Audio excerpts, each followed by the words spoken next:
Hello and welcome back to the ARK of E Podcast. My name is Noah, and Gavin is not here, at least at the moment, but this is going to be the first 2x2 retro review of, I believe, Season 4, and I have a very special guest back with me once again to help me go through these flicks. Mr. Evan Twohig joins us once again here on the ARK of E Podcast. Say hello, Evan. Hey, how's it going? Hope you're doing. Yes, thank you for joining me. I put out the bat signal, as you referred to it earlier, to all the friends for what we're going to be covering this week, as teased 2 weeks ago on our TRUEsDays finale. We're kind of drafting off of Tokyo Vice Season 2 and Shogun, new to FX. And with those in mind, I came up with the pairing for our 2x2 retro review. Again, I think this is the start of Season 4. I gotta look back through. I think we've done this for 4 years running now. Anyways, I decided on the pairing of Akira Kurosawa's High and Low from 1963 and the first film in the Lone Wolf and Cub franchise, Sword of Vengeance from 1972. So I want to broadly start by just asking you, Evan, what's your relationship to Japanese cinema in general? I think that's a great, table setting place to go with this. Let me start by saying my familiarity with Kurosawa stops at the Bare Naked Ladies song 1 week, so it's about as much as I knew going in. Oh yeah. And so I was like, hey, now I can maybe relate a little bit more to this. No, I would say, not much. The only thing I watch is, and I always forget the director's name, but the guy who does Kiki's Delivery Service and Yeah, Hayao Miyazaki, you did mention. I think that was in like the bonus section, but yeah, you mentioned you've been going through them. So is that still a project you're working on yeah, it's one actively? of those things where so we're spending a lot of time at home until I start work again, and together. And I think my wife told me I think the words she used were I fucking hate anime. So Great. so I it's like hard for me to try to pitch that and say like, hey, I think that you might actually be into this if you just like watch the story Give it a unfold. shot. Yeah. Yeah. It's really hard sell. So yeah, whenever I'm get the opportunity, I think I think I'll do a little bit of that this week. But that's pretty much the extent of it, man. Not a whole lot. Word. So I didn't necessarily like throw you into the deep end. I don't even know what the deep end would be. Um, I selected High and Low because it's a movie I was on my list to see that I've never gotten to as a, Well, yes, you I should haven't say seen that it. from the Okay. get-go. Exactly. And That that's makes me happy. so I don't know if you've listened to some of the previous seasons, but that's kind of this always kind of been the semi-focus of 2x2 retro reviews. Usually I pick one, Gavin picks one. We kind of usually try and have it centered around a theme. Like 2 years ago we did the Summer of Sexual Seduction. We did like it was all erotic thrillers. That was really fun. We've done Blue like Velvet was Blue Velvet on there. no, but I did throw in Mulholland Drive. There So you we had go. a little Lynch in there. We did Mulholland Drive, Color of Night, Wild Things and Eyes Wide Shut. Is Color of Night the one with Bruce Willis? Yes, it's Oh, terrible. I It's the fucking worst. love that It's the movie. worst movie we've ever covered on this But dude, network. It's if it's on, absolutely batshit crazy. It's yeah, but entertaining as hell, but yeah, okay, I was gonna it say does that's a not rewatchable, man. it does not hold together at all. It is coming apart at the seams. But that movie They is used to play it on TBS like all the I can't even TBS or TNT. imagine what the TV edit of that movie is like. I watched it Is every it time it was on. like an hour and 20 minutes long? Yeah, no, I don't know, but dude, like every time it was on when I was a kid, for whatever fucking reason, I watched it, and it like I don't know why I loved it. I couldn't Yeah, explain dude. to you. I knew, but Please I could objectively know it's a bad movie. please go listen to our episode on that because it was the first time Okay. I'd ever seen it start to finish, like off television, and Yeah, yeah. I was not prepared. Like that's a wild ass movie. Yeah. And it was the most like diametrically opposed pairing because it was Color of Night and Mulholland Drive, and I was like arguably like my favorite movie ever made and maybe the worst movie we've ever covered on the network, like smashed together in an episode. So, fun stuff like that tends to happen. Anyways, but usually Gavin's picking one. and he'll tend to go more the nostalgic route of something that like we both like. And he's kind of like, hey, we haven't talked about this in years, or like I want to revisit it. And then I usually use retro reviews as an opportunity to like force him to watch something that I've either been telling him to watch Yeah. or I know he will love. Case in point, The Long Good Friday comes to mind, and To Live and Die in LA as two of the biggest. Like I introduced him to him on the podcast, and he was like, "Where have these been all my life?" kind of movies. So those are Love that. fun to go back and revisit. Highly recommend. Those are all on this feed. Uh, but yeah, so I picked High and Low because it's always been on my list. Kurosawa is like a long form project for me where I'm always kind of like, hey, you should probably like get through all of those like before you die. And I've only maybe seen like 10 of them at this point. So and that got very sidelined because I got super into Yasujiro Ozu, who is like now I think is maybe like the best director alive and made what I actually think is probably the best movie ever made, which is Tokyo Story. That's a whole other, we'll get into that at another time. So I'll have to try and that's get that also list from you at that's some point. also Yeah. on HBO Max. They have a plethora of Criterion adjacent stuff and tons of great Japanese cinema in general. So yeah, I picked High and Low because I'd never seen it, and also because did you watch Full Circle on HBO? I believe it was No, 2 years ago now, no. 2022. So that was Soderbergh's series, written by Ed Solomon, who's worked with a lot recently. Timothy Oliphant was in it, Claire Danes, Zazie Beetz. I You may have seen remember. promos for it. So Yeah, I it remember was that. essentially pitched as, hey, this is kind of like my take on High and Low. And so at the time, I remember being like, all right, dude, you need to Fuck, finally now I want to go back. you need to finally watch this movie.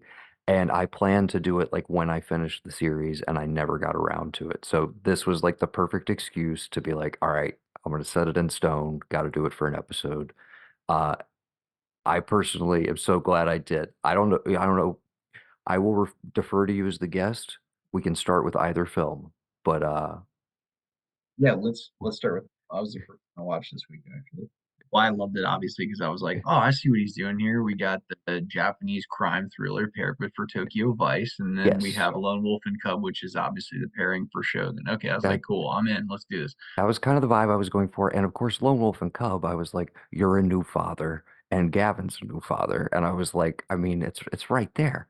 And then there is the element I knew going in that High and Low involved the kidnapping of a child. So I was like, there's also father-son dynamics there, I'm sure. Turns out not as many as I kind of thought were going to be evidence. Like there's a lot of other stuff on the movie's mind actually. But yeah, so I can't wait to just talk yeah, Cub okay. father So stuff. just to give the broad outline. Okay, again, 1963, High and Low, which I was doing, quick research before we did this. These are always very loose. We're not professionals. We are lovers, not experts, as I always like to say. Okay. Yes, so it's actually based on a novel. Uh, guy's pen name is Evan Hunter, and I don't have the translation of the original novel, but there's four credited screenwriters, including Kurosawa himself. But the plot essentially concerns uh, the operator of a big shoe company in Japan who gets involved in a kidnapping plot, believes that his son has been kidnapped. Very early on, realizes it's actually his chauffeur's son, mistakenly, who has been taken, and then is basically put into a moral quandary of whether to pay the 30 million yen ransom, uh, because he's also in some kind of di dire financial straits himself, and if he did pay this ransom, potentially ruins his standing, his life. Leverage to the hilt. He's Yes, leveraged to the hilt, and if exactly. he fucking gives all this money he's been loaned away, Yeah. he's And fucked. so it is basically the moral quandary of what he will do and how that will play out. That's what will give us the general setup. And now, and I should mention, the shoe salesman or shoe company operator in question is played by uh arguably one of the five greatest actors of all time, Toshiro Mifune, who like is just, you know, incredible in absolutely everything. This was maybe not the showcase I had been led to believe it was for him, but I loved this nonetheless. I've seen a good bit of the Kurosawa collaborations. Uh, During the pandemic, I went through the Samurai trilogy, which is also available on HBO. Not directed by Kurosawa, but it's the story of Masashi Miyamoto, like the most famous samurai in all of Japanese history. And it's like pretty largely historically based. It's a little like romanticized, but it's a great early showcase for Mifune, like pre all the Kurosawa collaborations, which are more famous. But yeah, highly if you enjoyed him in this, I highly recommend just anything that he's in. He just elevates. And to tie it in even further, in the original Shogun miniseries from 1980, Oh, Toshiro sick. Mifune Okay. plays Tokunaga, the role that oh my gosh, so many names that I'm gonna the Yeah. role that Hiroyuki Sanada is playing in the FX series. So to tie everything even further together, there's that nice little symmetry. So broad strokes, what did you think of High and Low? So just first off, I'll say like the two picks that you made this week. The reason that I was interested was like this is not something that I would normally watch, right? Like I'm not flipping past this on HBO. I was like, hey, let me watch this thing made in 1970 or 60 something. 63 for High and Low and 72 for Lone Wolf and Cub. Yeah, 63. I'm not gonna watch this black and white movie usually, right? But then I watched, I started and I'm like, with the initial scene where they're sitting in that room and they're having a discussion about whether or not they're going to try to like take over the company. And he's like, just kidding, fuck all of you guys. Like I'm taking over the company. And I was like, this is actually pretty compelling. I'm like, I'm enjoying Hmm. this conversation. He's really good. I mean, they're all good actors. Like I didn't think any of it was like campy or just like corny or you know what I mean? Like it didn't Hmm. feel it felt like I remember thinking at the end of the movie, for example, just as short, I was like, I really wish I could see like a we can talk more about specific scenes, I guess, but I was like, I wish I could see like a David Fincher version of this movie. Well, It's you're like, about to see, as we've talked about, I believe I sent you the article, but we're about to see a Spike Lee version of it starring oh, Denzel Washington. That's their oh, next project. fucking I can't no, remember if I sent you that news update, but yeah, no, it's option B. I'm fucking happy with that. That sounds great. that's the next big thing they're doing is a straight remake. I mean, a modern adaptation of High and Low starring Denzel. And I started just as I'm watching the movie, I'm like brainstorming about the implications of where you could take this narrative in a modern setting, and particularly with a black lead. I'm just like, dude, there are so many other things you can talk about. It Holy will be up. shit. It will be I updated. But yeah, yes, I but that's cannot gonna be wait cool. That'll be. to I'm see that. interested. I'm Yeah. interested to see what's gonna happen like with that. But to that point, it is that's what I was struck by as well, is like it's an incredibly modern movie. It's not like there's It stood the nothing test of has time. aged about it at all in terms of like even in its pacing where you sit down and you're like, oh, 2 hour and 25-minute black and white movie. Like, is this gonna feel like homework? And no, dude, arguably to me it has like three of definitely two of like the more intense set pieces I've seen in a movie Yeah. recently. And I'm like, and it's just editing and it's just filmmaking. It's so fucking like compelling. And there's, I You don't could need you all could do these it shot crazy for shot. Yeah. yeah, You could do it shot for shot today. And I and it think would it be just as compelling. hold up Yeah. just as compelling. Yeah, it would be great. So as you mentioned, they had the setup with the company, and he's like, no, actually, I'm gonna, basically today is the day where I wrest control away from these guys who are, trying to get me to throw my lot in with them.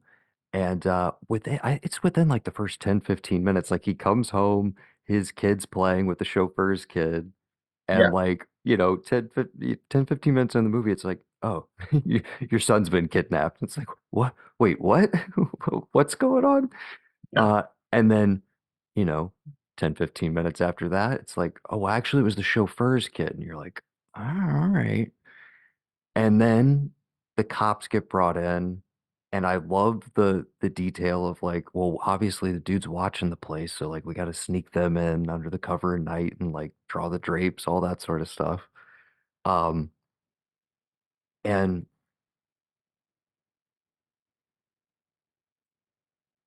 slowly we get while we're in that kind of moral quandary, once it's revealed, oh, this is actually the chauffeur's kid or somebody who's at a lower station, so to speak. It's like, all right, well, I was gonna give up my fortune and my livelihood for when it was my own son, but like, I don't know, maybe this changes things. And so we're like, all right. And there's probably a certain portion of the audience that's like, yo, that's his money, bro. Like,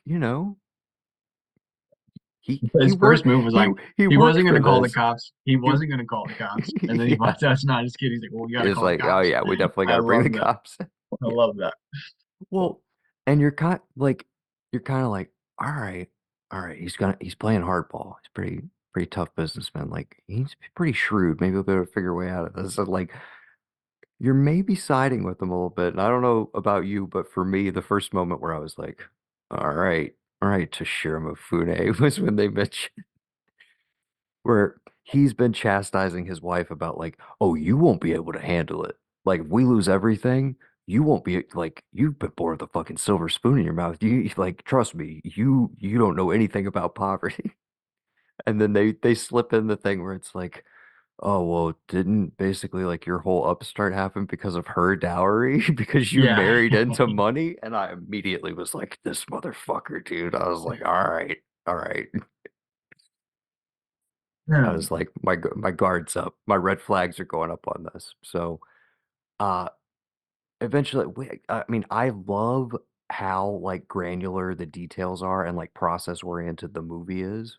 We don't have to like dwell in The all of that stuff, investigation. but So I like, love that the movie's cut in half, right? Like there's yes, we've been talking right about the first half of the movie and it all takes place only in the house in one room of the yeah. house.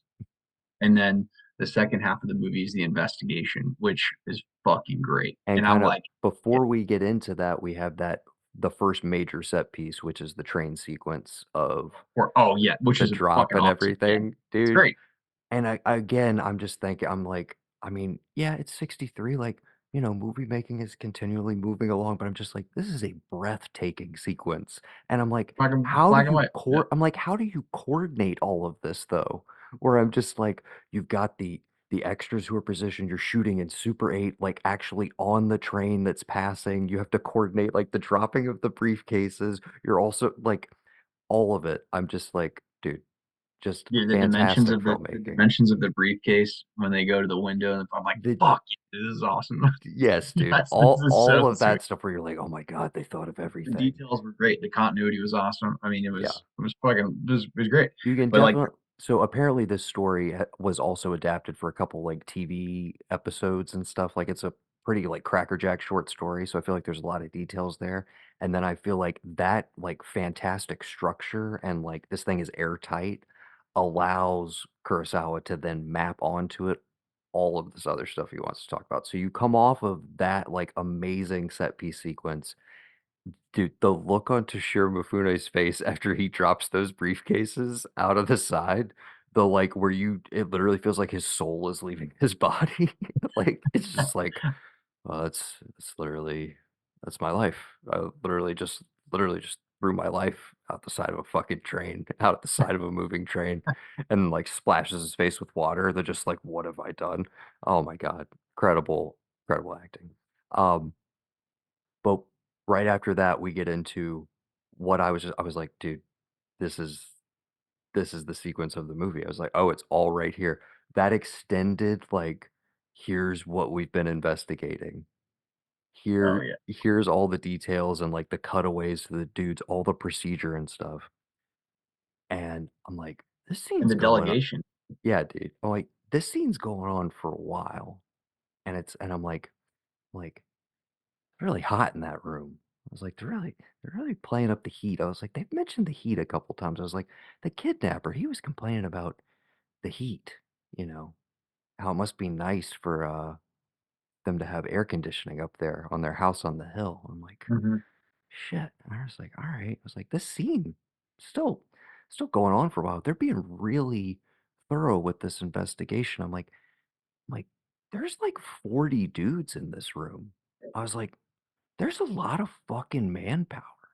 I was like, there's a lot of workaday dudes, a lot of what you might consider low or lower middle class dudes, all working in the service of getting this rich guy's 30 million yen back to him. And my favorite thing about this entire movie is that he draws all of your attention to it just by the filmmaking, but they never say a word about it. There's never one of these cops who's like, can you believe all the work we're doing for this asshole?" Like, if anything, they keep reinforcing it over and over again where it's like, "No." Even when they finally get the name of the guy after all of this shit, they finally get the name, it's like, "Well, we can't go after him right now." We can't just go round him up, even with all of this evidence or whatever. It's like he would only get 15 years. You're like, Oh, yeah. okay. It's like, no, we need to wait for him to basically recreate his crime, catch him in the act, and then get basically get capital punishment and kill this Dude, I motherfucker. love that, but I love that detail though, because like they like, you can't leave out the part where he did murder two people, right? Like he Oh, murdered two, absolutely. Not and they're like, and he's gonna get off on these murders. Exactly, and in no way am I like, "Oh, this dude shoulda shoulda gotten off." It was like, it was a victimless crime. In no way am I saying that whatsoever, but I was just like, he quietly draws in that layer, that unspoken layer of like, Oh yeah, yeah, look at all of the effort, the infrastructure that goes into, like, helping this rich person who's been wronged, but it's like, fucking people like, the lower class people fucking lose their livelihoods every day. Like, they get yeah. robbed, they get shot, whatever. Like, No task I don't force. see 40, Yeah, a no task task force of force. 40 Yeah, guys looking yeah. into every, incident with them. And I was just like, this is the fucking movie in a nutshell. And it was one of those things where I kept sitting there going like, don't reference it. I was like, please, none of these cops, like, don't Show me, outright don't draw tell me. attention It's to the it. whole like show me, don't tell And me. and the more it, like, refused to do that, I was just like, "Dude, this shit's operating on, like, that extra high level of just like, dude, this is why it's one of those I've heard is, like, an essential film to have in your I felt you need to have seen this." well, it's funny that you said that you'd never seen it before because I know what you and Gavin both did like film minors or whatever, Yep. right?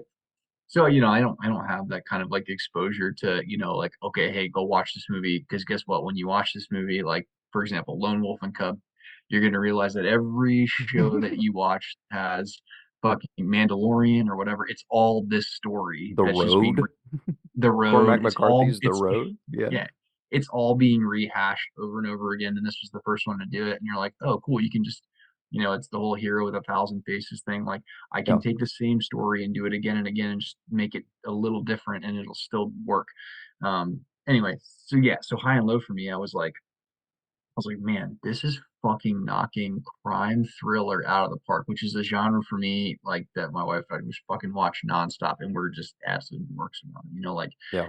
and I watched this and I was like, I can't believe that it's no different, or it's like the same now as it was then, and it's like, and I'm watching this movie made in the '60s, and it hits the same way that it would hit now. Like maybe obviously the film would look different, but like, yeah, it worked exactly the same, Yeah, and I love absolutely. Yeah.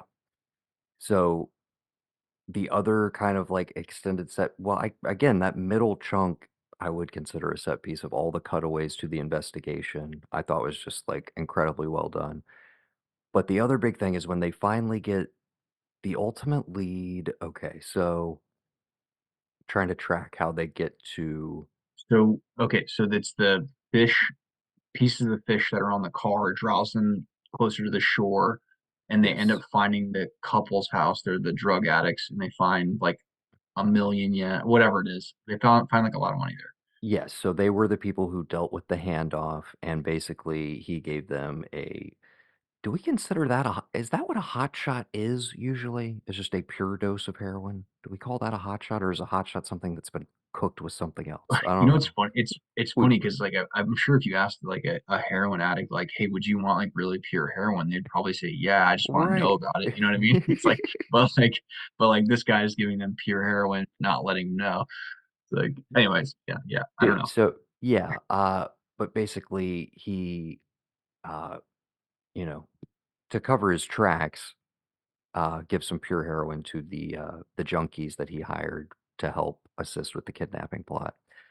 And we get introduced to the kidnapper again, and for a huge chunk of the movie, doesn't say a word. I love that, like, we just all of a sudden are with him in the house. We get the reveal through the window of like, "Hey, just by the way, just check out this guy's view. Dude, Just check out." can I Go tell you ahead, the man. first thing that went through my head when I saw this scene? Is I fucking saw Anthony Hopkins saying in fucking Silence of the Lambs where he says, "We covet what we see every day."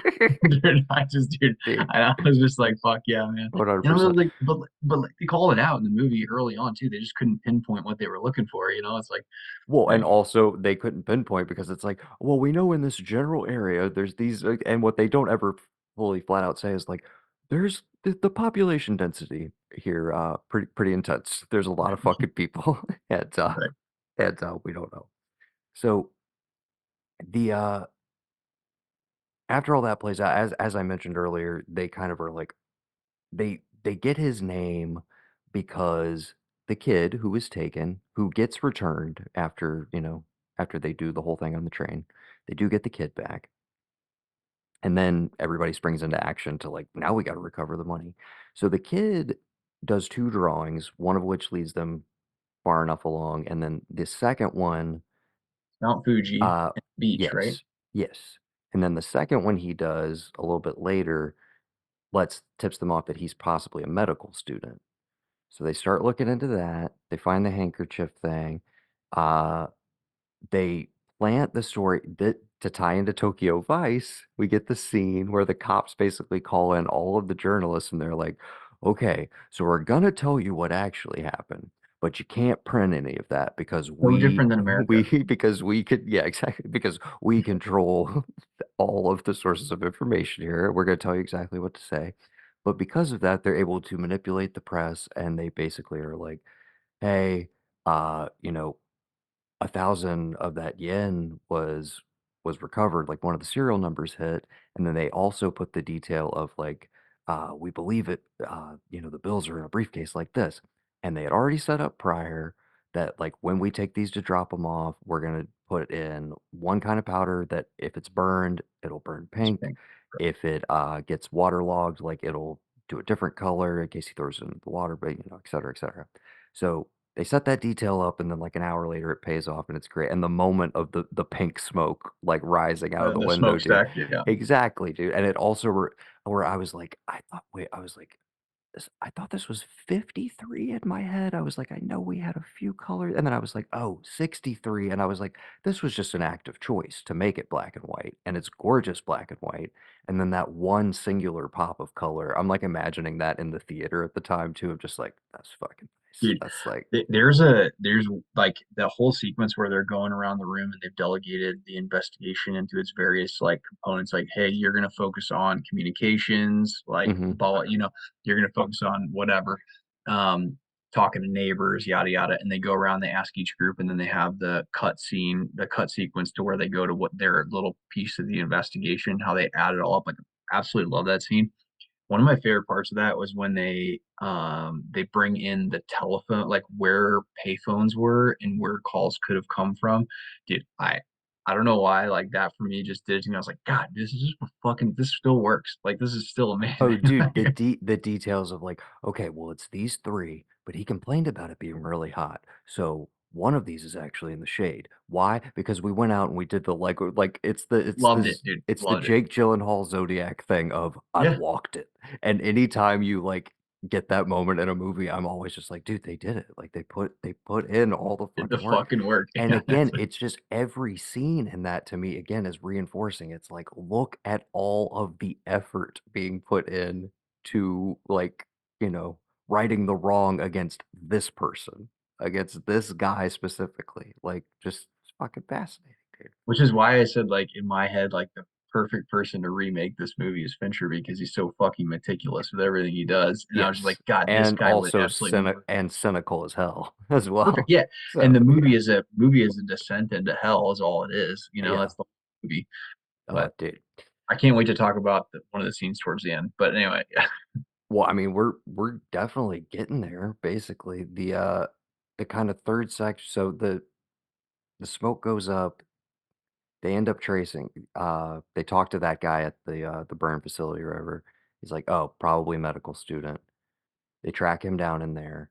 And then the whole back half sequence of like, we've got to let him recreate his crime and tailing him, all of that stuff is just like, dude, I could watch like when movies get into that place, it's like that, kind of midsection of the French Connection, where it's just Yeah. like there's no dialogue. You're just watching people like cat and It was a mouse with each continuous other, shot. Do you and remember you're the just continuous shot in the club when he's trying to yes, get the heroin and he's doing the hand? dude, I'm like, that whole yes. handoff sequence, Yeah. like mind blowing, dude. I was just like, I am like glued to the screen. So much good shit. Because you feel like you're one of the cops, right? Like I don't know how he did that because when I'm watching that scene, I'm like, I remember trying, like I lose him a couple times in the crowd. Did you Mhm. lose him when you Oh, were yeah, watching yeah, that? yeah. Yeah, actively, and I'm sitting there going like, "Are we gonna get the" not that it would be, like, clumsy or but I'm like, "Are we gonna get the, like, insert shot of, like, oh, here's the thing happening," or whatever, but the fact that he plays it all in a wide and, like, you actually see it in real time, I was just like, "Dude, this is, like this is so good." And then to continue through there, it's like, "Oh, he's not going where we thought he was going." It's like, "Oh, where's he going?" He's going to, like, Junkie Alley or, like, Junkie Row, basically, Skid Row. And then him, like, meticulously walking through and finding the most withdrawn woman and that's when, again, we start to, like, reinforce, I'm like, "Well, this is I'm not rooting" like, let's be clear, I'm not rooting for this dude to, like, get away with it in any way, shape, or Yeah, form. I was yeah, like, yeah. "This is dark," but literally goes and picks the most withdrawn junkie he can find to test his pure heroin out on, kills her, of course, and then is, like, headed to go he's like, "Alright, I got the dosage right this time. This shit's definitely gonna work."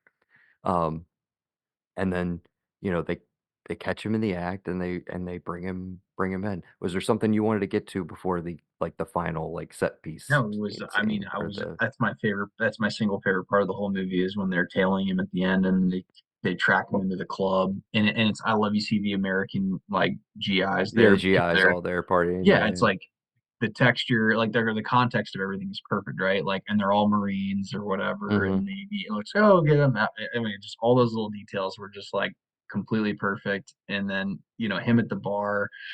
Yeah, dude, it was just the fact that it was all like this whole one long sequence. I was like, man, I'm fucking in. Like, this is so good. It's just so good. Exactly, dude. One of those things where I'm sitting there and I'm looking back and I'm just like, this was like perfectly paced. And it's the kind of thing where it's like, yeah, it doesn't have like modern movie pacing, but it's like I wouldn't have cut a second. Like everything was like just like exactly where it needed to be. Nothing felt superfluous and it all just builds and builds and builds. And then they apprehend him, they take him in, and I mean, I thought this final scene, the death row scene was pretty fucking remarkable. Not only from just an acting standpoint, but again, the visuals throughout have been incredible, but the way that they use the pane of glass in between to do the mirroring of their faces and the overlaps at certain points, I was just like, dude, this is so good, so good. I was so into it. But the basically end note of like I'm not gonna sit here and try and, like, give you my sob story of, like, what justifies why I did what I did, like, him basically breaking down and the whole, like, "I'm not actually scared," but, like, clearly, like, my entire life is fucked and, like, and just all of it, dude. And more than anything, the fact that they pull him away the fucking curtain comes down and it cuts to credits. I love a movie that knows when to fucking like get out right when Get Out. it's just like done, dude. I thought it was just it, it was kind of the hammer drop, if you will, of like everything the movie's been What's hitting on up to that point. what's funny? What was funny? Like just throughout the movie, there's I mean, it's a complete outsider's perspective, right? Like with the minimal things I've seen of like Japanese culture. Like I did a touch. I was basically in Japan once for like maybe it was like a little like 24 hours I was in Japan, and there's like a real sense of like respect and honor like between human. This is the way that people treat. It's just the Hmm. way it is, right? You see it in every Tokyo Vice. You see it in this movie where there's just like a pure deference and there's like a real respect for hierarchy. Like and it didn't there's a couple of times in the movie where I was like, this like especially with the investigation in the beginning, I'm like they're interviewing a group of people. Maybe it's because I'm a true crime nerd, but I'm like they're investigating or they're interrogating a group of people together. Like there's no better way to get bad information than to talk to a group of people together at once. Right. And and but like they overcame that very quickly with like the rest of it and all. Like I thought it was gonna get in the way in the movie for me, where I was gonna be like, I know it's maybe a nitpicky thing because it's cultural for Japan, but I thought that like the deference or the respect was gonna like make me really frustrated with the rest of the movie, and it Oh, didn't. I mean, even stuff with like the chauffeur where he's basically just like, "Oh, this is all my fault." And he's like feels the most indebted and he's the one like taking his son out into harm's way essentially to like canvass the area and try and like, "We've got to write this for my boss because like you don't understand. He's above me. Like societally, he's above me. We've got to And that like is show true of Asian deference to culture. him." Like It yeah, and it's 100%. yeah. And the movie simultaneously is like I don't think it's an active like critique on it. In fact, Kurosawa has said he made the movie to get harsher sentences for kidnappers. Like it's not meant to be like a sympathetic portrayal, but it is meant to kind of look at, well, what are the dynamics of like a society that gets us to this point of like where, and then the other element of we mentioned towards the or uh excuse me, I forget the character name, but Toshiro Mifune asked the kidnapper at the end, you know, did you really have it that bad? And you do kind of think about it, it's like, well, what's kind of the last thing we get before he's apprehended?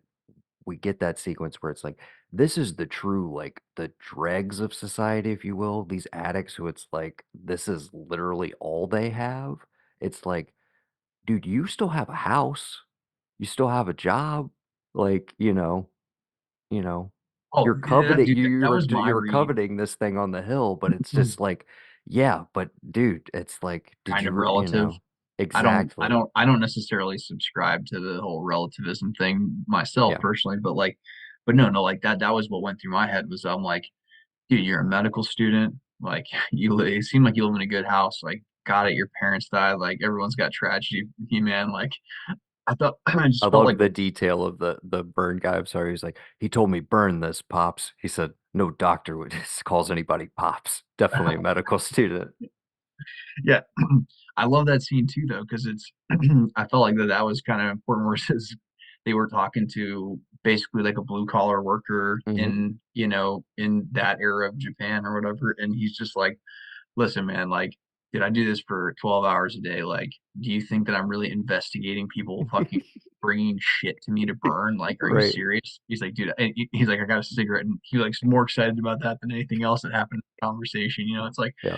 but like when I got that, it's like that made sense to me. It's like that all that added up, right? Like that guy's motivation is gonna be like, what? Like, dude, I forgot about that guy 2 seconds after he left. Yeah. Oh, dude, But another like to jump back a bit, but another one of the investigator things, the big bald investigator, like kind of one of the two lead dudes, when they get to him in the roundup that they're going through, he's the one who went and talked to the other shoe guys, and he's just like, oh, those these guys suck. assholes. He's like, these assholes. And the Yeah, dude. delivery, even I love when because like Japanese is such a like verbally expressive language, you get so much out of the tonality and stuff where it's like you feel, Yeah, yeah. especially when you like zone in with the subtitles, it's like you really feel like you're just kind of hearing it. And it's one of those things where it's like some line deliveries like transcend the language, but the way he was just like, oh, those assholes was just, I was like dying, dude. The little tiny moments of humor throughout I thought were incredibly well seated, and again, not out of place, not overplayed, just some nice little grace notes, dude. I fucking love this movie. I enjoyed I it quite a was bit. thoroughly thoroughly knocked out by it. But yeah, dude, I mean we end on the note again of just like, yep, he's gonna be executed. And apparently, as the short story or the novel and most iterations of this end, the final moment is actually him taking the recovered money and going back to buy, you know, the controlling stake in the shoe company. It's He like kind of the lost like fine, what 2 million yen, which is not yeah, much, but yeah, yeah, off the top of it. And so it's like no, it's, and I don't know that necessarily you're meant to read in that original story that as like a, oh, and things just keep on ticking for the rich guy. You know, it's like he doesn't miss a beat, he's right back in.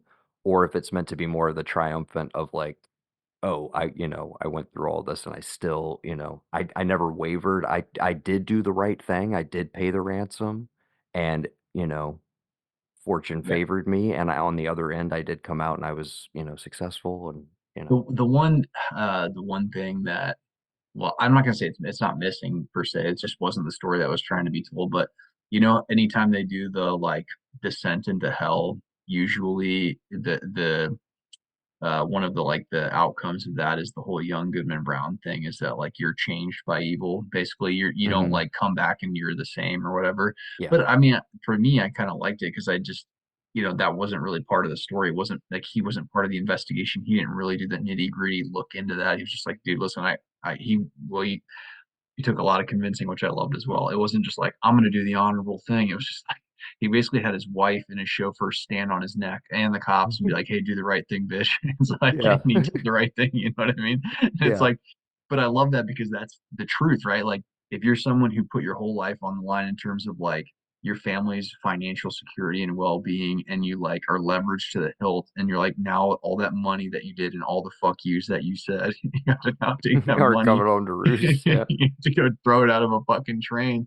Like, it's like, man, that dude, that's awesome. That was like he got his comeuppance as well, but it Mhm. just but at the same time, like he's kind of made whole again, more or less, and like, Well, we didn't really mention the, yeah, again, to tie in with Tokyo Vice a little bit, the element of the first thing that kinda sets the kidnapper off is reading in the press, "Oh, actually, public sympathy is on his side because yeah, he paid the ransom, and because he's now been forced out of his yeah, company, people actually feel bad for this dude."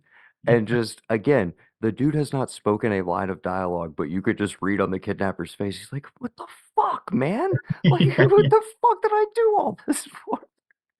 yeah. Um, I just yeah, dude, Because his motivation seems, what it's like, you'd think it's the money, but it I guess the movie, to me at least, is trying to say that it's really not the money that's the motivation. It's the fuck you to the rich guy that he's watched on the hill forever, yeah. right? I love yeah, that he doesn't really explain it much more beyond he's like, "All I can tell you is when it was hot in the summer, I was hot as hell, and when it was cold in the winter, I was almost freezing, and all I could see was you up there with your fucking central heating and air, you Looking piece down of on us, shit." yeah, looking down on us and all this other Yeah. shit. Oh, man. And And the but well, there it is could have, the like, in less capable hands, right? It could have come across as thin. You're like, dude, what's this yes. fucking guy's motivation? It doesn't make Right. sense. There is the one brief I forgot, there is the one brief little moment with the cops earlier when they're just kinda canvassing and looking around, it's like, th yeah, that house does kinda make you angry. They just kind of, like, briefly pan up to it, Yeah, it's like, "Yeah, I guess that would kinda piss you yeah. off if you lived down I mean, there." yeah, like, I mean, Yeah, if you're at the ground level not IDing with your yeah. criminal, you're probably not gonna Well, catch the person. and that's where I was saying, I was like, "Dude," again, not to, like, you know, try and predict how much of where they're gonna go with it, but I think in the Spike Lee Denzel version, there's a very, very interesting dynamic to explore between a a black family who has made it, so to speak, Yeah. and a black family who has not.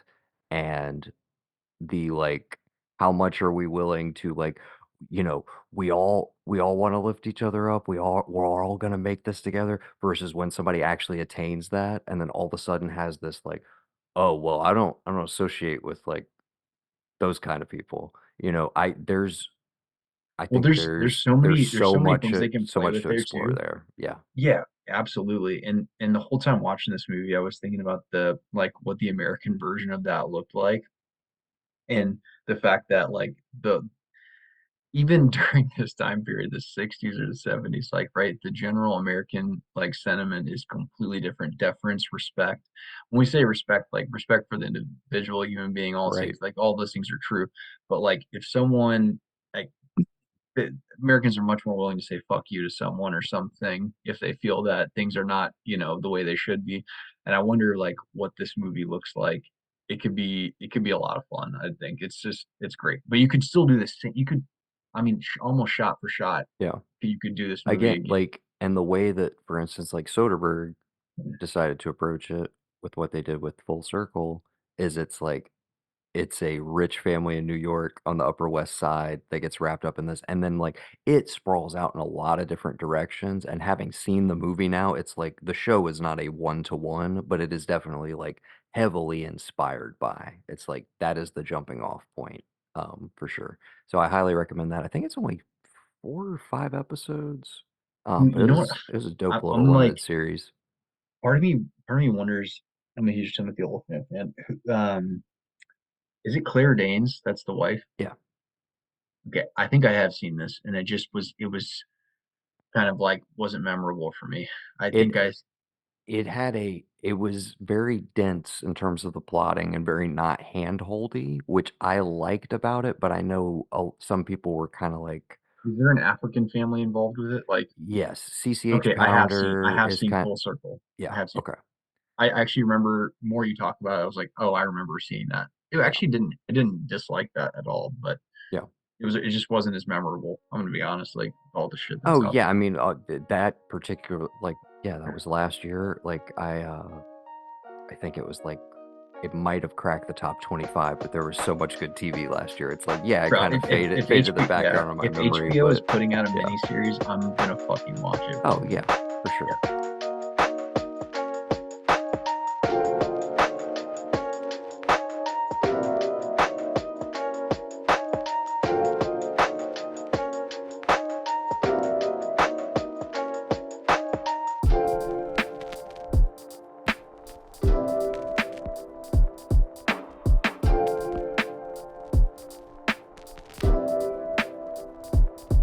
All right, and we're back from a nice little musical interlude. The track you heard at the top and in the center here are both going to be from the album Kaiku, which came out early in 2023. That's kind of my lo-fi Japanese-inspired trip-hop album. So hope you're enjoying those. Hope they're appropriate for the mood as we shift into talking about Lone Wolf and Cub. I did an EP, and most of that album is actually inspired by this franchise.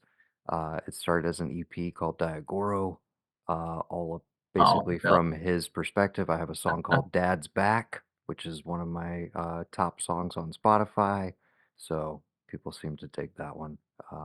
That'll probably be the transitional song here. Yeah, Dad's Back. I also have The Demon Way, so some of these are probably making more sense. I know you've seen some of these I'm dropping titles, the respect, dude. It's the but demon yeah, way dude, from here on out. That's absolutely. Now that you've now that you've watched it. it's So I fucking have to ask, like prior to this, you'd at least heard the phrase lone wolf and cub, probably like in passing somewhere, or it as I like don't a know, genre maybe. trope, maybe. Here's the thing, it's like,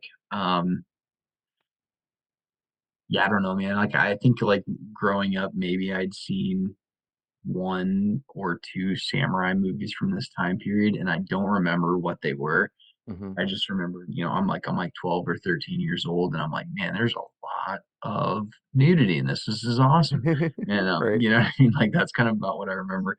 But I will say I did a little half-assed internet searching, and like I didn't see the because I was wondering, I was like, maybe Noah, you know, saw these in college and he decided, it's like, oh, these are pretty influential to some of the things that we love right now. And so I saw the whole Lone Wolf and Cub as inspiring before I watched, of course, but like Mandalorian and like all these other things, basically anything. The Last of Us, we didn't mention earlier, The but Last yeah. of Us, yeah.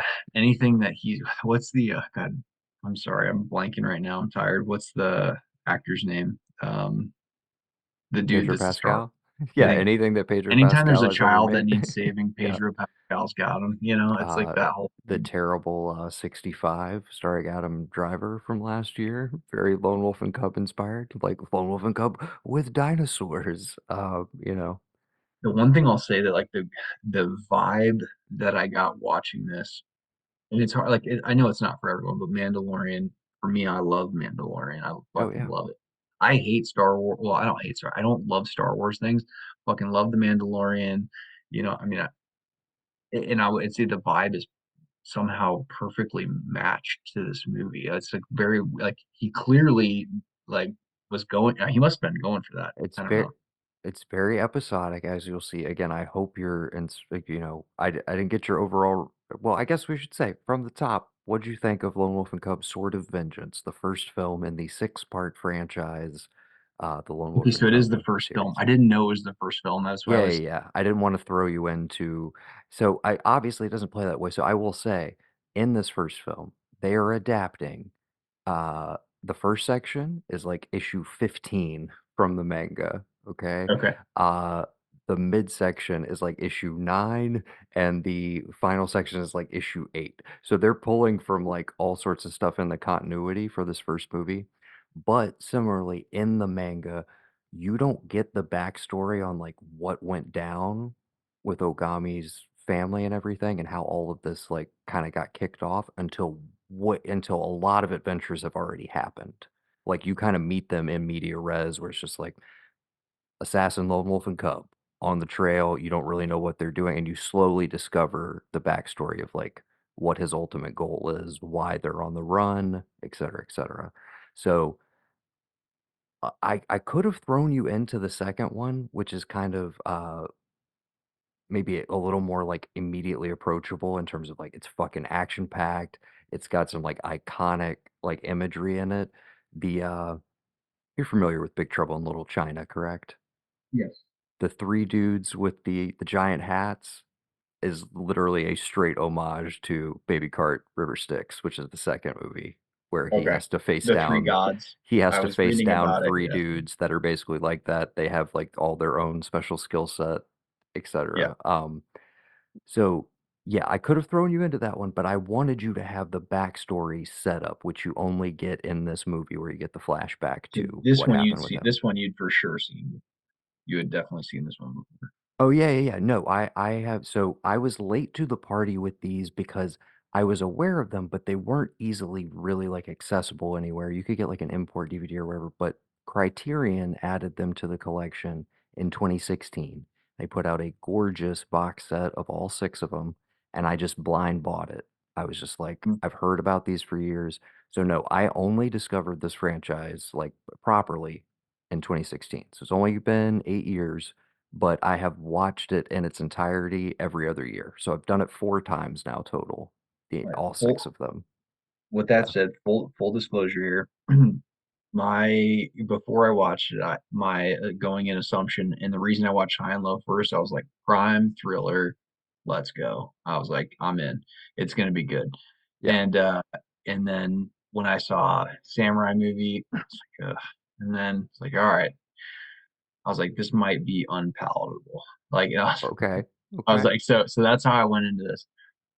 And then as I'm watching it this morning, I got up at like 5:30 with Isabel this morning. I was like, I'm gonna fucking Dude, watch the I movie. love an early Sunday morning movie. It's one of my It, favorite things to do. I'll tell you I what I followed it. fucking I'll tell you love what I it. followed it up with. Oh, good. Please do. Please do. David Lynch's Dune. So Oh, hell yeah. Dude, what a Sunday, man. What a yeah, Sunday, dude. it was so good, dude. It was so good. Oh, I yeah. was like, by the time I was finishing up, I was like, man, that was time well spent. The um I forgot what the fucking spice navigators look like. Folding time or Dude, folding space. absolutely. dude, crying, laughing. So, but it was like it was so good. dude, that's one of those things where I'm just like, okay, Denny, like I love part one and part two. Like it has a very like established vibe and everything. I was like, but you got nothing on the space navigators, dude. The guild navigators in the Lynch Yeah. version are just like The fucking only thing like I'll say is I was disembodied worms in a tank, dude. Fuck yeah. with like T-Rex arms. It's like folding space. But dude, they just sniff too much spice. The I was like watching that and I was like, I'm gonna be honest, like he looked at this movie and obviously the book is probably the main guiding thing, and I'm sure that there's overlap there. I just haven't read the book. But like watching that, sorry, as a quick side note, I was like, Oh, by all he re means. he really fucking respected that movie because there's a lot of stuff that matches up like pretty close. Like at least for the first movie. I haven't seen the second one yet. We're going on Wednesday. Yeah. I Oh, saw dude. you. I saw you guys loved it. You're gonna have a good time. I mean, you and I saw the first one together, and I was like, "Yo, I like enjoyed it. It was a good time." But I was like, "But give me the Lynch version all day." And I'm sitting there like comparing the two. I rewatched part one before I went into part two, and I was able to separate myself a little bit more from it. Still can't get over the fact that it felt a little like the last 30 minutes or last third of that movie. I'm just like, guys, end it 30 minutes earlier or give me 30 more minutes. But like this weird in between, I will say though, having watched part two, I have no issues with how part one is paced because it all needed to be exactly where it was. And the So end point makes so much more sense to me now, having watched part two, why he I chose to don't structure it that way. I don't know how I could like it became a rewatchable. I finished the first one and I was kind of let down. I'm gonna be honest with you. I was felt the same way. Same, same. I was like, man, fuck. I watched it a second time and I was like, honestly, that was pretty good. The third time I saw it, I was like, yeah, I can't wait for the next one. Yeah. And for whatever reason, it became a rewatchable for me. And anyway, I Dude, just want to say we will do an episode after you've seen it. Part two fucking rips, man. That's all before I'm I gonna say. before we go back to Oh Lone Wolf and yes, yes, Cub, yes. I just want to say nothing goes harder than a side of guard chant, dude. There's no fucking, nothing goes harder, dude. Dude. It is, dude, such a fucking bad. Anyway, all right, back to Lone Wolf and Cub. Yeah, so let me give you an example about how this movie impacted me. We were backing out of the driveway this morning. So I got the whole family in the truck, and Sam says, "What what are you thinking about?" And I Uh-huh. was like, I said, and I started to say like nothing. Of course, And then you're like, complete lie, Itogami. complete lie. And then I said, all right, this is what I'm thinking about. And I was like, there's a scene in this movie that I watched this morning. And I was like, and so, and trying to explain to her, and it's at the very, very end of the movie. And I was like, it's this woman that he slept with one time to save her life, and supposedly now she's in love with him, and he's pushing his kid across this bridge, and she wants to leave. She wants. And I'm like trying to talk to him. I'm like, she's trying to leave town with him, and she gets halfway across the bridge, and he stops, and he Doesn't even turn around. doesn't even Doesn't turn around, even turn around. threatens to murder her by severing the ties to the bridge and send her fucking hurtling to her death. And Sam looks at me and goes, "What?" That just that's it. Like, and I was like, all I said was, "Why did he do that?" That's what I said, and that was the end of our conversation. Didn't talk about it Dude, anymore. because they walk the demon way in hell. They can't take any companions. No one can come along, no matter how much they want to. There's no room in their party. They're not, this is not a D&D campaign. It's Lone Wolf and Cub. There are no extra people. So it's just, but I love that he does not turn around. I love also that we're jumping to the very end of the movie. Sorry, sorry. But no, I forgot. So that's the other thing is like because I usually when I watch them, I'm like, dude, we're fucking ripping them, and I'll do them all in like 2 or 3 days, just like crank through them. Because of that, I forget what happens in which movie constantly. Like so, they do, some of them do have like a distinct vibe where I'm like, oh, this is the snow one. This is the one that's in the snow, or this is the one with this particular set piece. But for the most part, some of the little details I forget. And I forgot that that's the end note of the very first movie. It's just like, Yeah, I'm not even gonna look at you. You can't come, woman. It just keeps Yeah. walking, dude. It clearly had an impact if I'm thinking about it 4 hours later Hell yeah. driving my family on a drive back. Absolutely. So, well, I gotta ask, you're going into this a little bit reticent when the opening scene is a fucking, like, child lord, probably like a 3-year-old, getting decapitated. How Seppuku. yeah, how That did wasn't that, even seppuku, yeah. He was the yeah, how did second, he that was sit ex with you? Yeah. no, yeah, here's dude, and here's the fucking real charm of the movie, on top of everything else. It's like, alright, feudal Japan, we have a 3-year-old being walked to his death. Alright, sounds good, I'm in. And then we see the executioner. I just assume he's some back I assume he's some background character, not a part of the movie really, other than the fact that he's killing this 3-year-old. Turns out he's our He's hero. the lead character. You're He's like, the lead character. "Oh, okay."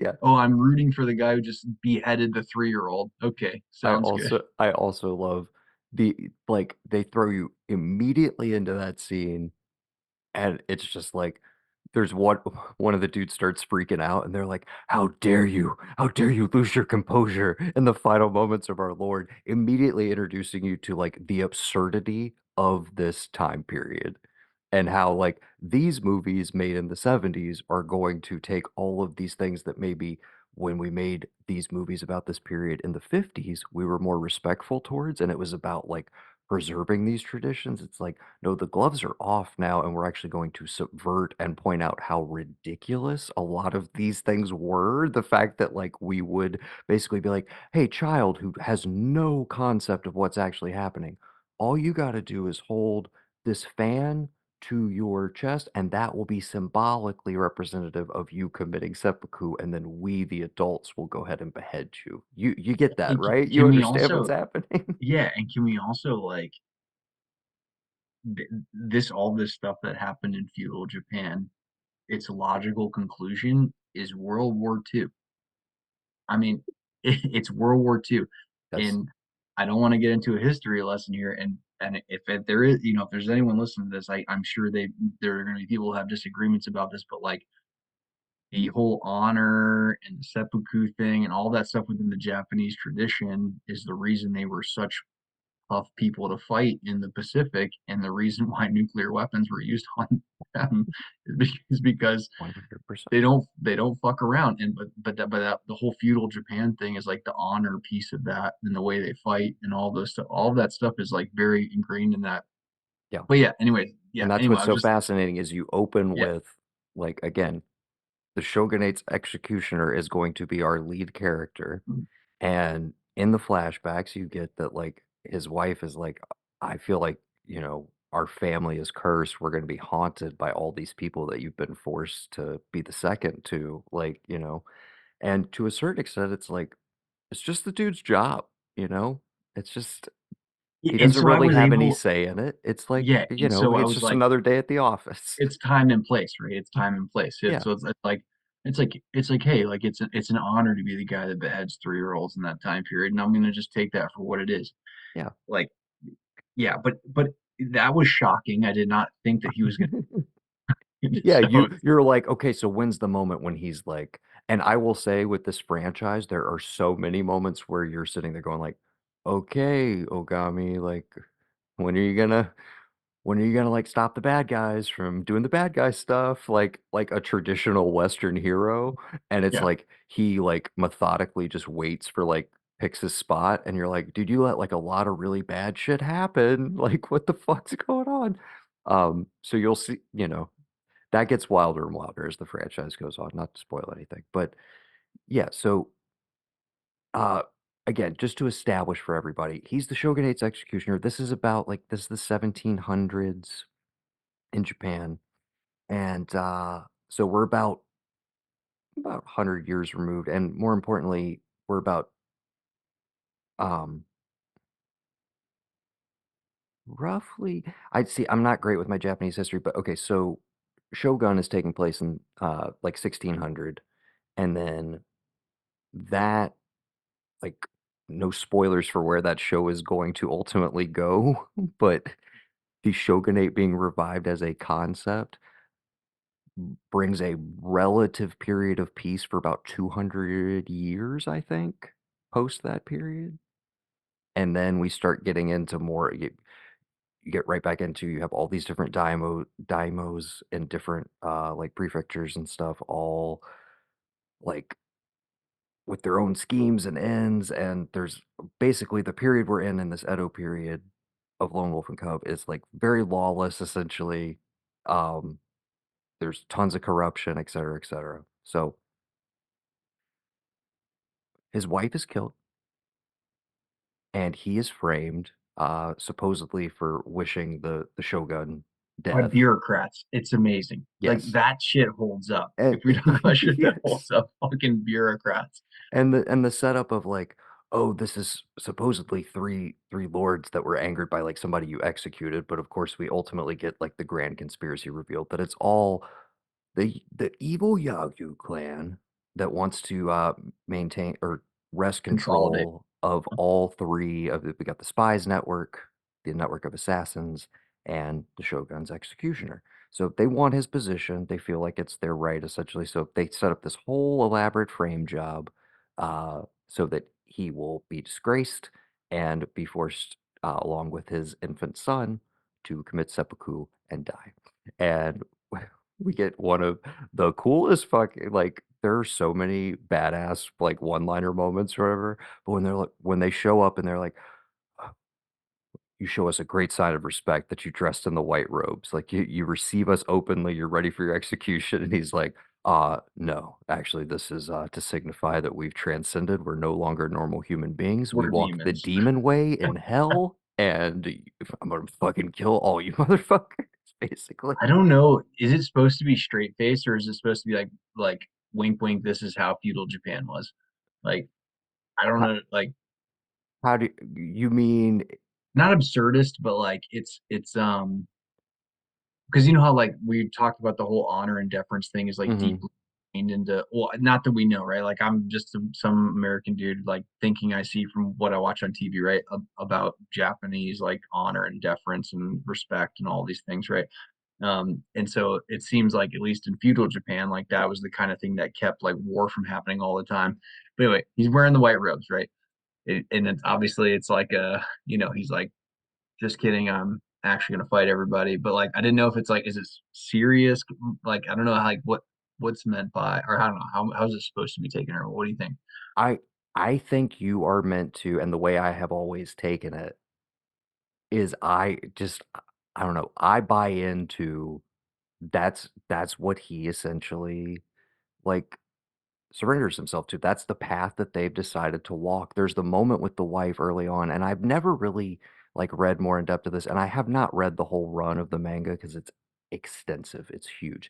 For instance, the final, like ultimate final battle is 178 pages. The final clash between him and Yagu at the end of like all of this shit. That one fight is 178 pages. Anyways, it's a massive sprawling story. So there's the scene with the wife though where he's like talking about how they had chose to raise Daigoro, how he would, not live in fear of anything, and he would be in touch with all the five realms. And he mentions it's like Five realms, yeah. demons and all this different shit. And I was just like, I just kind of take it at face value again because I don't know a ton about Japanese culture at that time. I'm always like actively trying to learn more and everything. That it's like I know the manga is very heavily historically based. It's period accurate as far as the like religious side of things, immediately I was like, okay, dude, like this is a thing in Japanese culture. You can forsake the like natural order of things and you're like, I walk the demon way in hell. I don't know. And like I've transcended, I'm not this thing anymore. So I every time he says it throughout the franchise, I get amped. I am like he is constantly reminding people anytime they're trying to like put normal like societal boundaries on the Constraints, two of yeah, yeah, them. yeah. Yes, he constantly is just like, no, we don't go in for that kind of shit. And it's an active subversion again of all these societal structures. So I think you're meant to see it as like oh, what if this figure like existed in this time? Because I should also mention the manga is from the 70s. It's all like the whole run starts in 1970. I think it concludes in 71. So it too is like much more violent, sexually graphic. It's like it's a time in Japanese culture where the kind of like, you know, tamping down of like the cultural constraints of like, okay, we can do that stuff, but just don't talk about it or don't do it as like publicly kind of thing are kind of being lifted. They're in a little bit more of a progressive artistic period. Right. And so you're seeing more like graphics of that, like how violent this is. And so the manga is a reflection of that and the turn societally from like we more bought into these values and now we're like kind of questioning like, well, look at the damage all of this stuff wrought and kind of like Yeah, yeah, yeah, looking yeah, back yeah, at it with yeah, more of a yeah. cynical view. That's So I that's think why it's a I'm asking. Yeah. combination of both. It's hard to like pinpoint like, are we supposed to be like I I think, yeah, we're supposed to be, like, getting off or finding it funny the way he acts in Mhm. opposition to the society of that time. I was having difficulty articulating earlier when I randomly went off in some fucking World War II tangent, but like absent of any history, right? But like the uh the thing I was trying to say is like honor at all costs, right? Like Yes. honor despite any logic or reasoning Yeah, or death honor for before honor's sake. dishonor, absolutely. Yeah, Yeah, yeah, yeah. but it's like honors for honor's sake, honor for honor's sake, but like everything else be damned, right? And so I didn't know if it's supposed to be like, hey, this is absurd, which obviously it is. Yeah. It's like, Oh, are no, we I think 100%, like, better? we get that, uh, the the guys who come to proposition him, like, early on in this first movie, and it's like, he has the 2 lieutenants, and, of course, because, again, of the time period, and it's like, well, he might be we think he's lone wolf and cub. He is traveling with a kid. He looks, looks like it might be him. But just to be sure, I'm gonna need you guys to come try and sneak attack him while I'm while I'm interviewing him. And just the fact that I had those to. guys are like, Okay, I'm so glad it you. would be an honor, my lord, to just I'm and you're so to yeah, die. yeah. No, Sorry, I I had to 100%. rewind the movie. I I think finished the movie, rewinded to that scene, and I'm like, hold on. Is this the guy who hires him for the purpose of the entire movie, essentially? yeah. I was like, is this just an origin story or what? Like, and I had to go back to the scene where Chamberlain or whoever hires him Mhm. to go back. And I'm like, why are these guys trying to kill him? Or are they trying to kill him or Yeah, trying yeah, to yeah. be killed by him? Dude, fucking mind blowing. If you go on my HBO account right now, I'm stopped at that scene because I watched it 3 times because I couldn't figure out why Well, they and were I should doing it. also say, like, as you go through the franchise, there's a lot of, like, character names and locations and all sorts of stuff thrown at you, and it's like, you can kinda coast through it. Like, don't feel like you gotta hit, like, every plot detail or know where he is in any given situation. They all have a pretty steady structure, which is, like, they're constantly on the like, they're always gonna kinda have to fend off assassins that are constantly after them because they are lone wolf and cub. They will at some point take on a new assassination job, some that are more complex than others, but most of them involve them, like, traveling to a place and implanting themselves within a situation because, again, at the end of the day, while he is the most badass motherfucker that's ever lived, he is also just one man with a kid, so he's gotta use his brain a lot. There's a lot And of we circumstances where it's like, I gotta know when to strike, when to make my move. I don't know why this one stayed with me more than High and Low because I liked High and Low more, and I did enjoy this, by the way. I thought about this one all day in so many for so many different reasons. Main actor that they chose plays, top Tomas level. Sam, Tomasaburo Wakayama. yeah, but he's a bad actor. He looks like everyone's uncle who gave up on working out and like I just didn't understand I don't know. He just didn't seem imposing samurai. He just seems like overweight old man. Okay.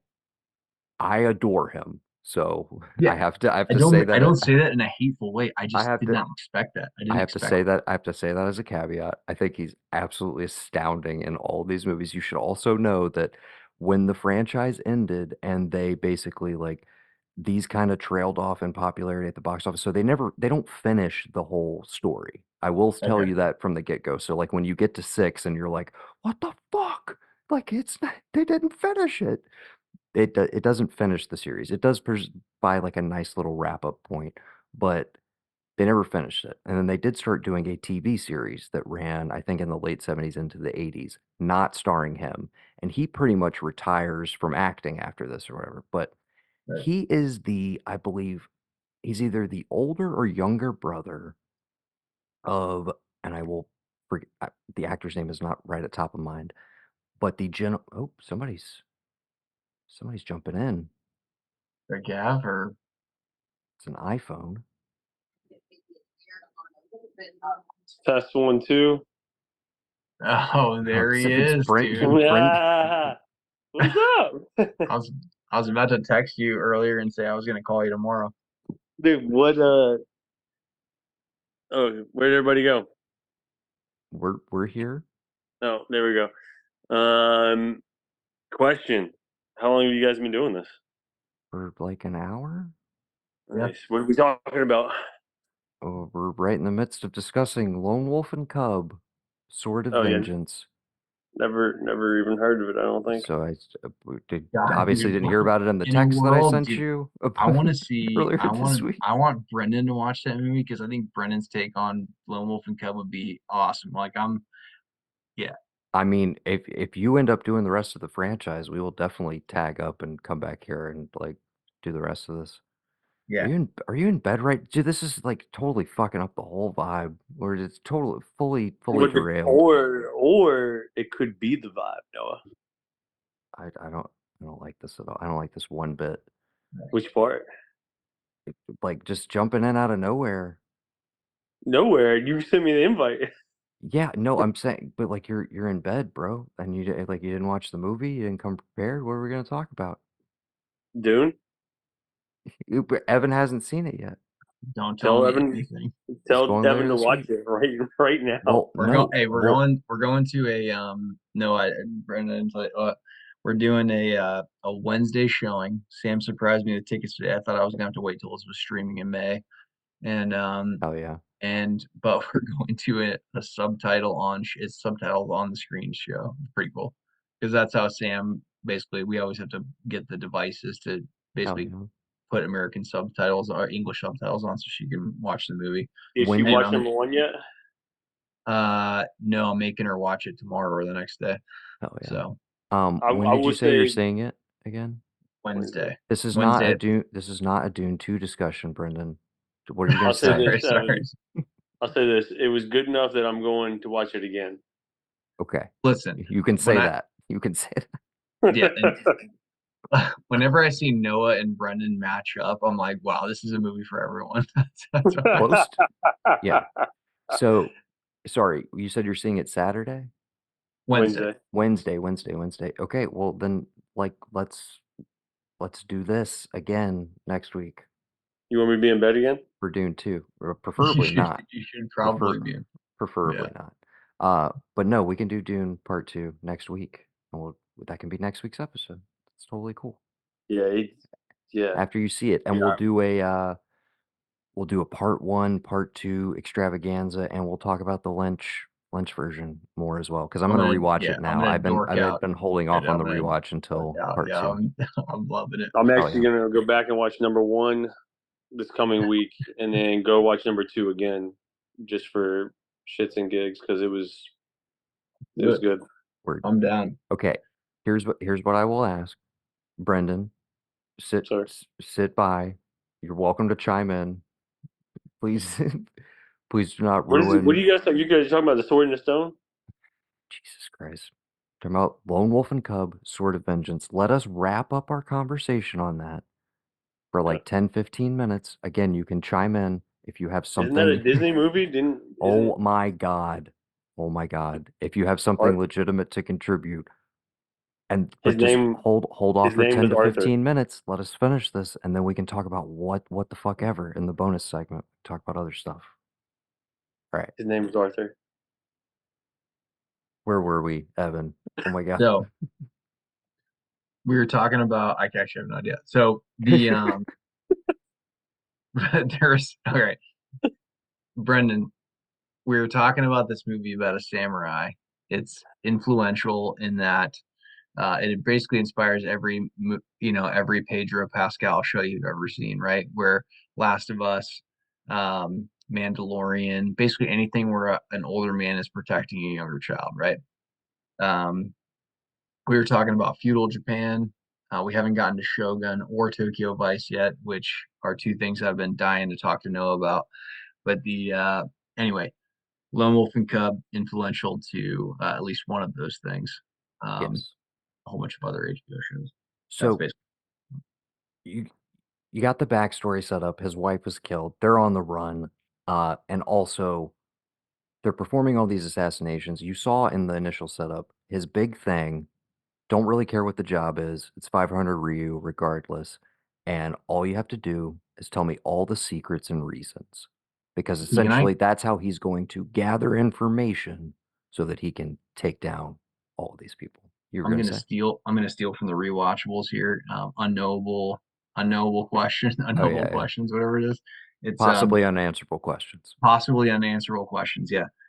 The Ryu, are those single stones or are they stacks of bills? That's the real question. Those white big loafs of Single stones. singles. Okay, single stones. That's Yes, that been bothering me represent all day long. yes, single stones. I don't know quite like what the translation would be in terms of value versus like yen and versus American dollars, but yeah, he's These are loaded. not shrewd. He's These are definitely not, loaded. listen, I would say the Japanese are known to be shrewd business people. Like they've done really well for themselves internationally. And none of these guys ask, is it 500 Ryu per assassin per kill? Well, Or he tells him in that scene because he's like it's 500 flat. He's like the number of people and the circumstances do not matter. An assassination can be as broad as like, hey, I need you to go kill this gang of 40 dudes. I'm like, dude, these are like well, I was actually thinking about the getting him for spin-off, a steal. the other version, because someone else in the movie is offered 500 Ryu to kill someone else as well, and there's multiple Mhm. assassins. And basically it's just like, Um, so is do we each get 500? Are we 250 each? I don't know why that bothered me. That's a nitpicky thing, of course, but it's just like I couldn't help myself. It was Yeah. just like, anyway, is it a loaf of rice? Is it Yeah, I believe honestly, most stuff in that era was still on the grain of rice, like how it was relative to that. I know in Shogun times specifically, that's still the measurement they were using for a lot of stuff. So I guess I want to ask you, like, when shit first pops off, when you first get some swordplay, I mean, like, I guess my big question is, do you get as fucking jacked as I do watching these movies? Because I literally watch these action sequences like it's a lot of that, a lot of like, so oh shit, oh for me wow. it's more of the for me it's more of the context. I think I guess my blood that gets my heart pumping. For example, when they're walking the 3-year-old to be beheaded to their death. Hmm. Uh, and then just like other scenes where like the girl that gets attacked in the village, like all of the like the circumstantial, like this is like the way, like, hey, this is a sign of the times kind of thing. Hmm. For whatever reason, the anticipation of the thing in those kinds of movies to me gets my blood pumping way more than the actual moment itself. Dude, If I that mean, makes sense. we do get a classic or first of many classic duels in this one.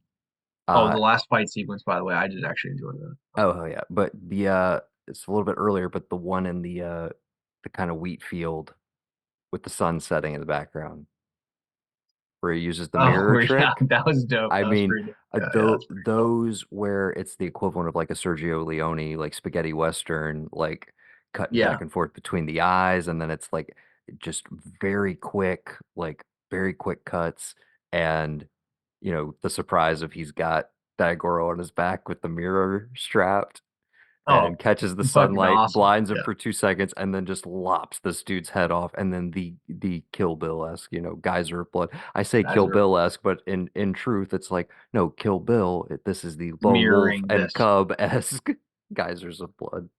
Yeah, yeah. Um, It's like what came first, right? yes, But exactly. no, man, Uh, no, like I enjoyed it. I enjoyed it for I enjoyed it for I enjoyed it for different reasons.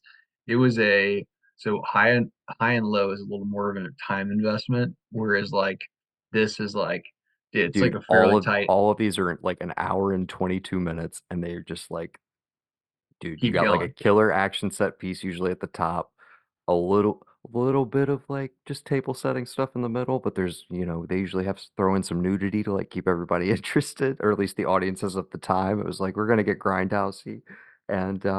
And then yeah, and then you get another like killer action set piece, and then they just keep on moving down the road, dude. There's like a very simple structure. They're very Bondy in that way that like once you watch one or two of them, you're like, oh, these are the tropes. And they get to the point where you're like, dude, I wish they had made like 25 of these. Why are there only six of them? Why are there only six, dude?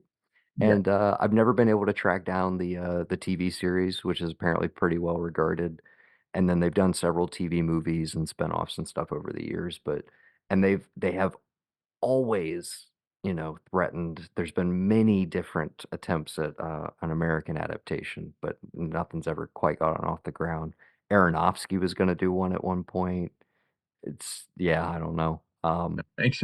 No, thanks. Yeah, but yeah, and it's one of those things now where it's like because the genre has like it's at an all-time high. I mean, even in video games, we haven't really talked about it, but like the God of War franchise completely went in the Lone Wolf and Cub direction of like it's you and your son now, you know? It's like it has invaded all storytelling tropes at this point.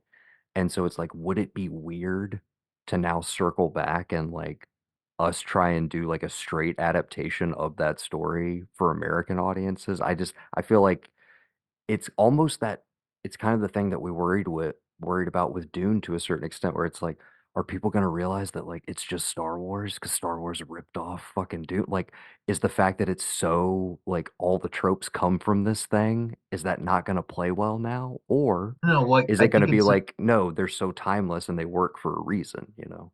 I was gonna say that the if you get the structural story correct, like you can hang whatever you want on it and it'll all be this it's okay, whatever it happens to be, right? Like we talked earlier about the hero, the thousand faces thing, right? You as long Yeah, as you get structural story, the story down, then everything else is fine, right? All Dune is that exactly. All Star Wars is that yeah, exactly, right? You can dress it up differently. It doesn't matter. It's all the same thing. We'll, but it's okay because you can create a completely different universe and everyone's interested in it. yeah. But Lone Lone Wolf, Lone Wolf and Cub. There there's a couple specific sequences I wanted to talk about. The dude, the fucking my favorite scene in the entire movie is where he's the final fight scene. I'm like, this dude gave up his sword. He's supposed to be a swordsman. What's he gonna do? Dude, he fucking pulls the two knives out of I The guess you baby could, cart. Yeah. yeah, the baby carriage and kills all those dudes, fucking fixes them together into a pull. Dude, I was like, The let's, Ryu horse slayer, dude. Literally I made was, for slaying horses on the battlefield. And when he lops that dude's legs off, like just below the dying. knee, Yeah, it was dude, awesome. that shit I just was, I'm like, I don't care. I love the lo-fi, low budget approach to action. It's so quick cutty, it's violent as hell. There's fake limbs flying everywhere, geysers of fake blood. Like it's just it truly it feels like a live action manga or comic book right. years before that was ever in fashion.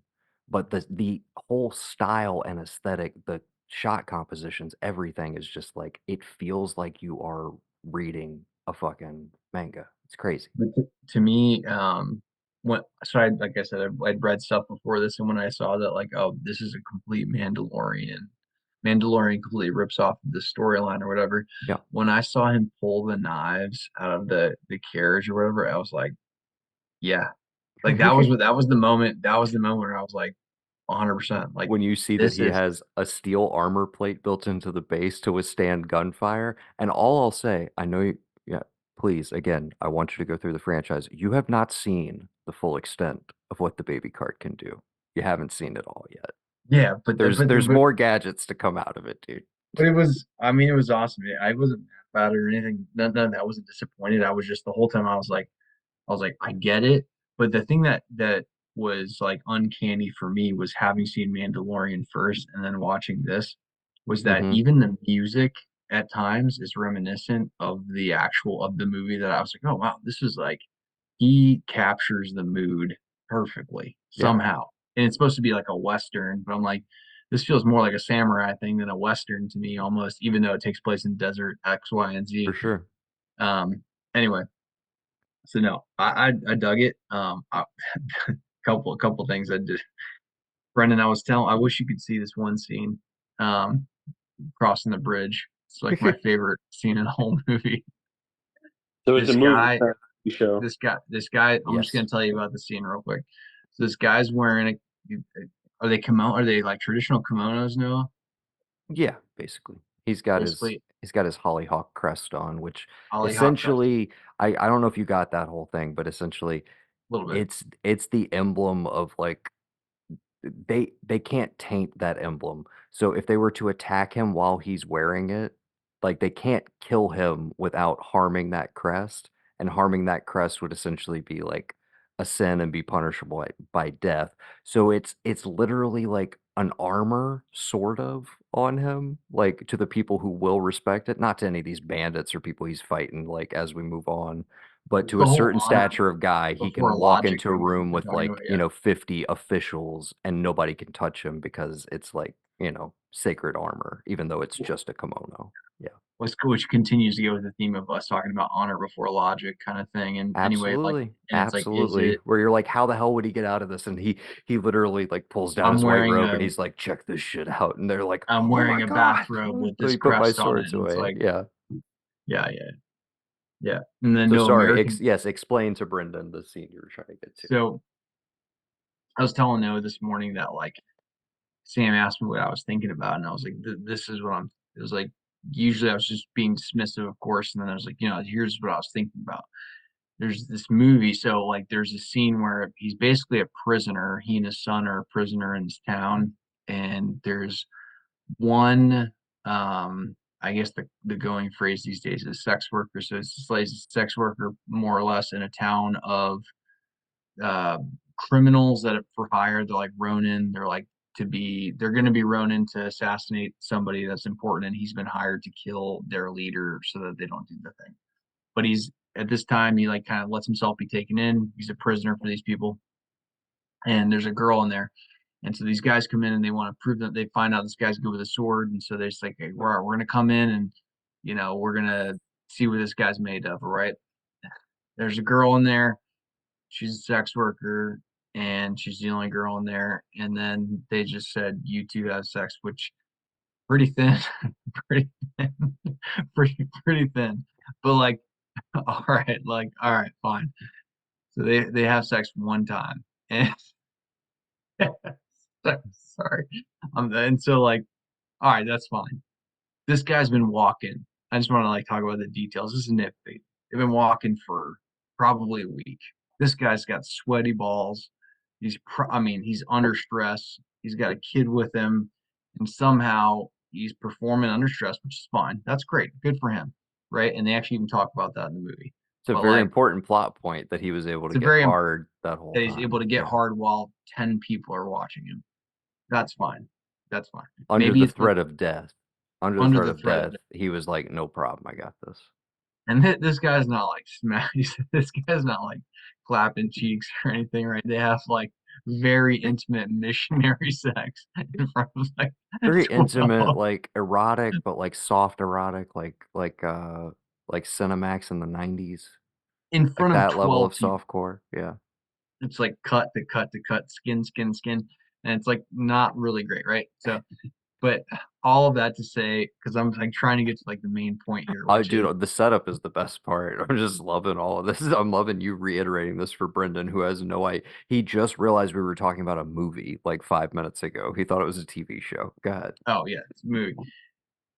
And this guy's like leaving town. He's finished his job. He's killed the bad guys. He's pushing his baby in this carriage across this like drawn bridge. over this water, like, and then there's this ravine probably like 200 feet below. It's like Gorgeous rocks. shot, by the way. Like literally Gorgeous shot. gorgeous on location cinematography. This lady decides she can't live in this town with all these men, which, you know, to her credit, I don't blame her necessarily. But she runs out into the middle of the bridge after this guy's crossed the bridge with his kid, and she says, "Don't leave me behind. I gotta come with you." And I think the thought is, after this one like very intimate missionary position sex scene, that like she can't live without this fucking dork. And I'm sorry, because that's all I'm gonna say. I- And so he holds a sword up to the bridge rope thing, and he threatens to kill her if she tries to come with him. And I was like, wait, what? And dude, we were driving out from the house today, and Sam like saw me just thinking, and my wheels are just turning and they're turning and they're turning, and I'm like really trying to figure something out. And she's like, you really are thinking really hard about something, like what's going on? What are you thinking about? And I try to explain this is what I was thinking about, and she just like couldn't process. Like, what are you talking about? What are you You know, it's gonna say? I'm like, why would he try and kill her? He could he could just tell her to go home. It's like it made no sense to me. Anyway, I've been thinking about it all day. It's the Like I final don't. scene of the movie, by the way, It's Brendan. also the closing shot in the movie, and I'm like, I Yeah. don't know what actually just happened. But Yeah. He's angry. I mean, I think I think it's the He's most. angry. She made him do missionary. Jesus. Glad we had you here for your insight, Brendan. Anyways, no, I'm sorry. I went on that diatribe about that scene. I just been thinking about it all day.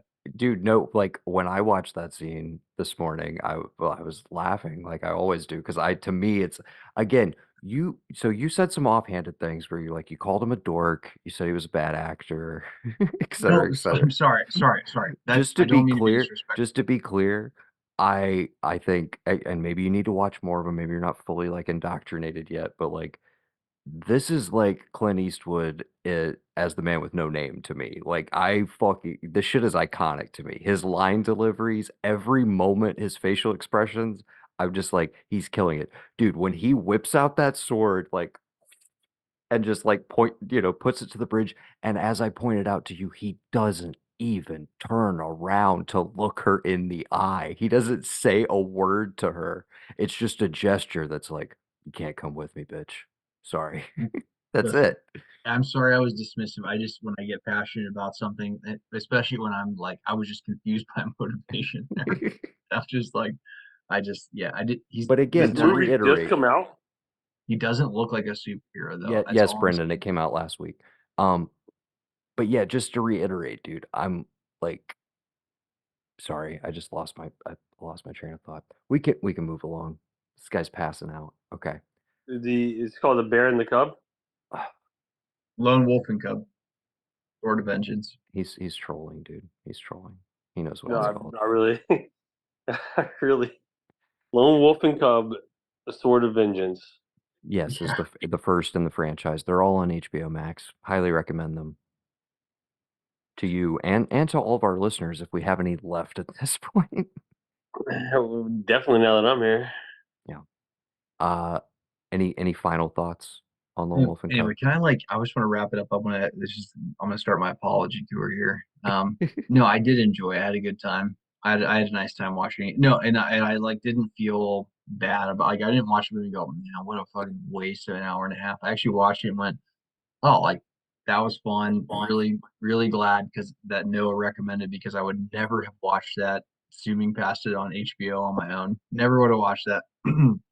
And I thought it was great because I just burned through the 2 episodes of Shogun a couple nights before, and I was like, "Oh my God, this is so Dude, fucking at good." the very least, like if you just need to like supplement your Shogun watching, like watch one of these every week in between and just work your way through the franchise. I mean, but also crank through these because I know you said it's not your genre, but maybe we can make it your genre, dude. There are so many amazing Oh no, samurai like films I could recommend to you, dude. it's weird because like I would say if I had to just pick of the two, like between high and low in this, it's just like I loved High and Low for what it was. Dude, Period. Dot. stimulated my brain. Fantastic filmmaking, but I'm right there with you, dude. If you like I'm put a like, gun to my head, which one would I rather rewatch a million times? Give me Lone Wolf and Cub all day dude, that's long. it. It's it, man. It's it. Absolutely. That's it. Just That's it. Yeah, pure that's it, dude. entertainment, dude. And we didn't, Gavin wasn't here, so I didn't want to like fully delve into the like father-son angles. And I really think it's more of a thing when you get the full breadth of the franchise and all that they go through together. Can I tell you But what had the greatest effect on me though? yeah, The opening sequence. They're walking a 3-year-old to their death. And yeah. I'm like, that shit over anything else in the movie was disturbing. And then I was thinking about Shogun while I was watching that. The whole seppuku piece where he basically the one guy grabs his I think 1-year-old son, he's like ending his bloodline and he's like killing his Because he speaks out child. a line in a meeting, like because he fucked Yeah, up at work yeah. accidentally. It's It like was like now your whole family's dead. Yeah. yeah, and your wife's alone and she's like thinking about killing herself. I was just like, yeah, that to me, like like you could like I could tell you maybe other things about that episode, but for whatever reason, that shit to me was just like beyond disturbing. And I don't know why. Sorry, the It's two a episodes. I watched 2 hours of it, and yeah. that shit to me was more disturbing than anything else in that show. Oh yeah, dude.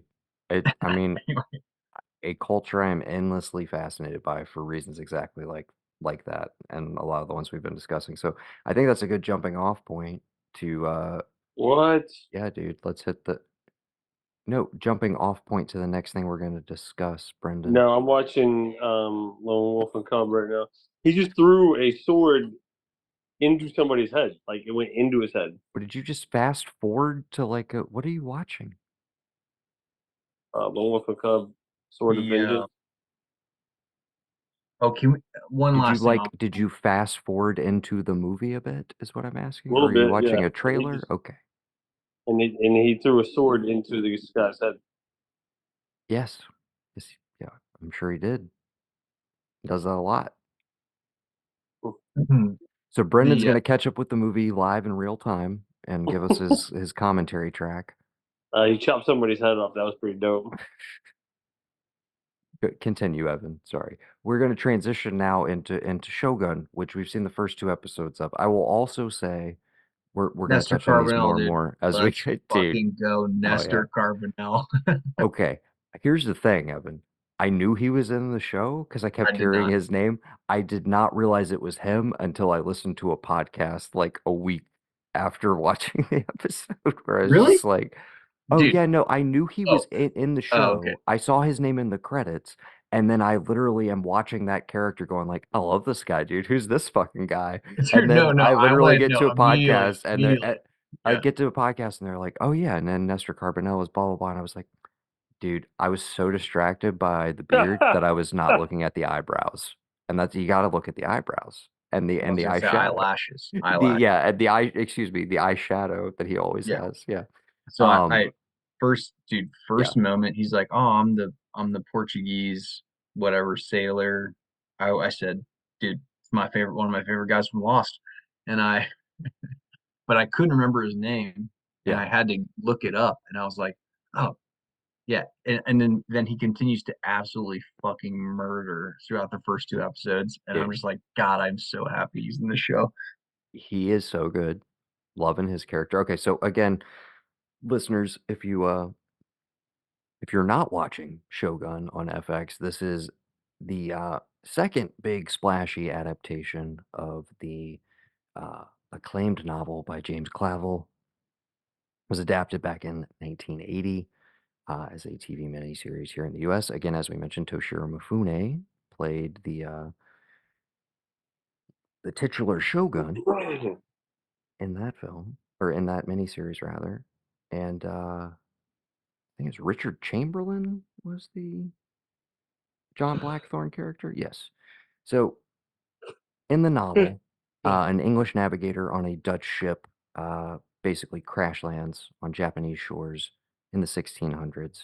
And in a time of great political intrigue, when there's multiple houses vying for becoming Shogun, basically. It's Game of Thrones in feudal Japan. I don't really do I need to sell you on it any more That was the easily than that? most accurate It's just synopsis it's Game of of. Thrones in feudal Japan. It's everything I love about Game of Thrones, minus any of the like bullshit that we had to deal with in the last couple seasons. And then you transpose it to feudal Japan and you set it like in a historically accurate time period with amazing characters. And there's only been 2 episodes, but I fucking love this show so far. Weird. The thing that makes it work, which is why it's so much better than Game of Thrones, why Game of Thrones got out of hand, is there's not 12 divergent story or not 12 stories that are trying to follow, and you're like, Jesus, dude, I can't even. Yeah. It's like there's like what, maybe 4 stories, I feel and you're like like, oh, all right, cool. so far it's pretty manageable. I'm not saying that we couldn't get a little more sprawly, but within these first 2 episodes, I feel like we've met most of our principal characters, and I feel like I have a handle on everybody. So much so that like when we got to the end of episode 2, I was like, all right, dude, let's fucking go. And I was really mad that I had to wait a week to like get more of the story.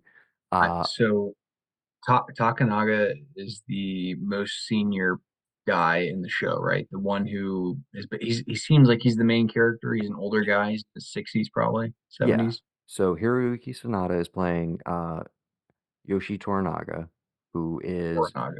basically, He's excellent. yes, the Just type the Taiko, the kind of the overall leader has just died a year prior to when these events are taking place. So there is a not a traditional power vacuum because there's this structure where these like they basically have a council of 5 houses that are like everybody's got to be on the same page. But obviously, we got to have some palace intrigue, some vying for power. And from the first episode, it's basically set up that possibly Toranaga is maybe like amassing too much power, and maybe we've got to like, strip him of his title, kick him out essentially, and bring somebody else in here. by natural charm and Yes, leadership ability. Yeah, just exactly. like So we know everybody's kind of vying for the top spot, so to speak. Uh, he very much seems like he doesn't want this. He's just kind of trying to keep the peace until the rightful heir to the throne can come of age when he hits 16. At the moment, I think he's like 5 or something. He's, 5 or 7 or yeah. whatever. Yeah, So the idea is like the 5 of you will rule, try and keep things on an even keel until this kid comes of age, and then we'll just like keep operating like we always have.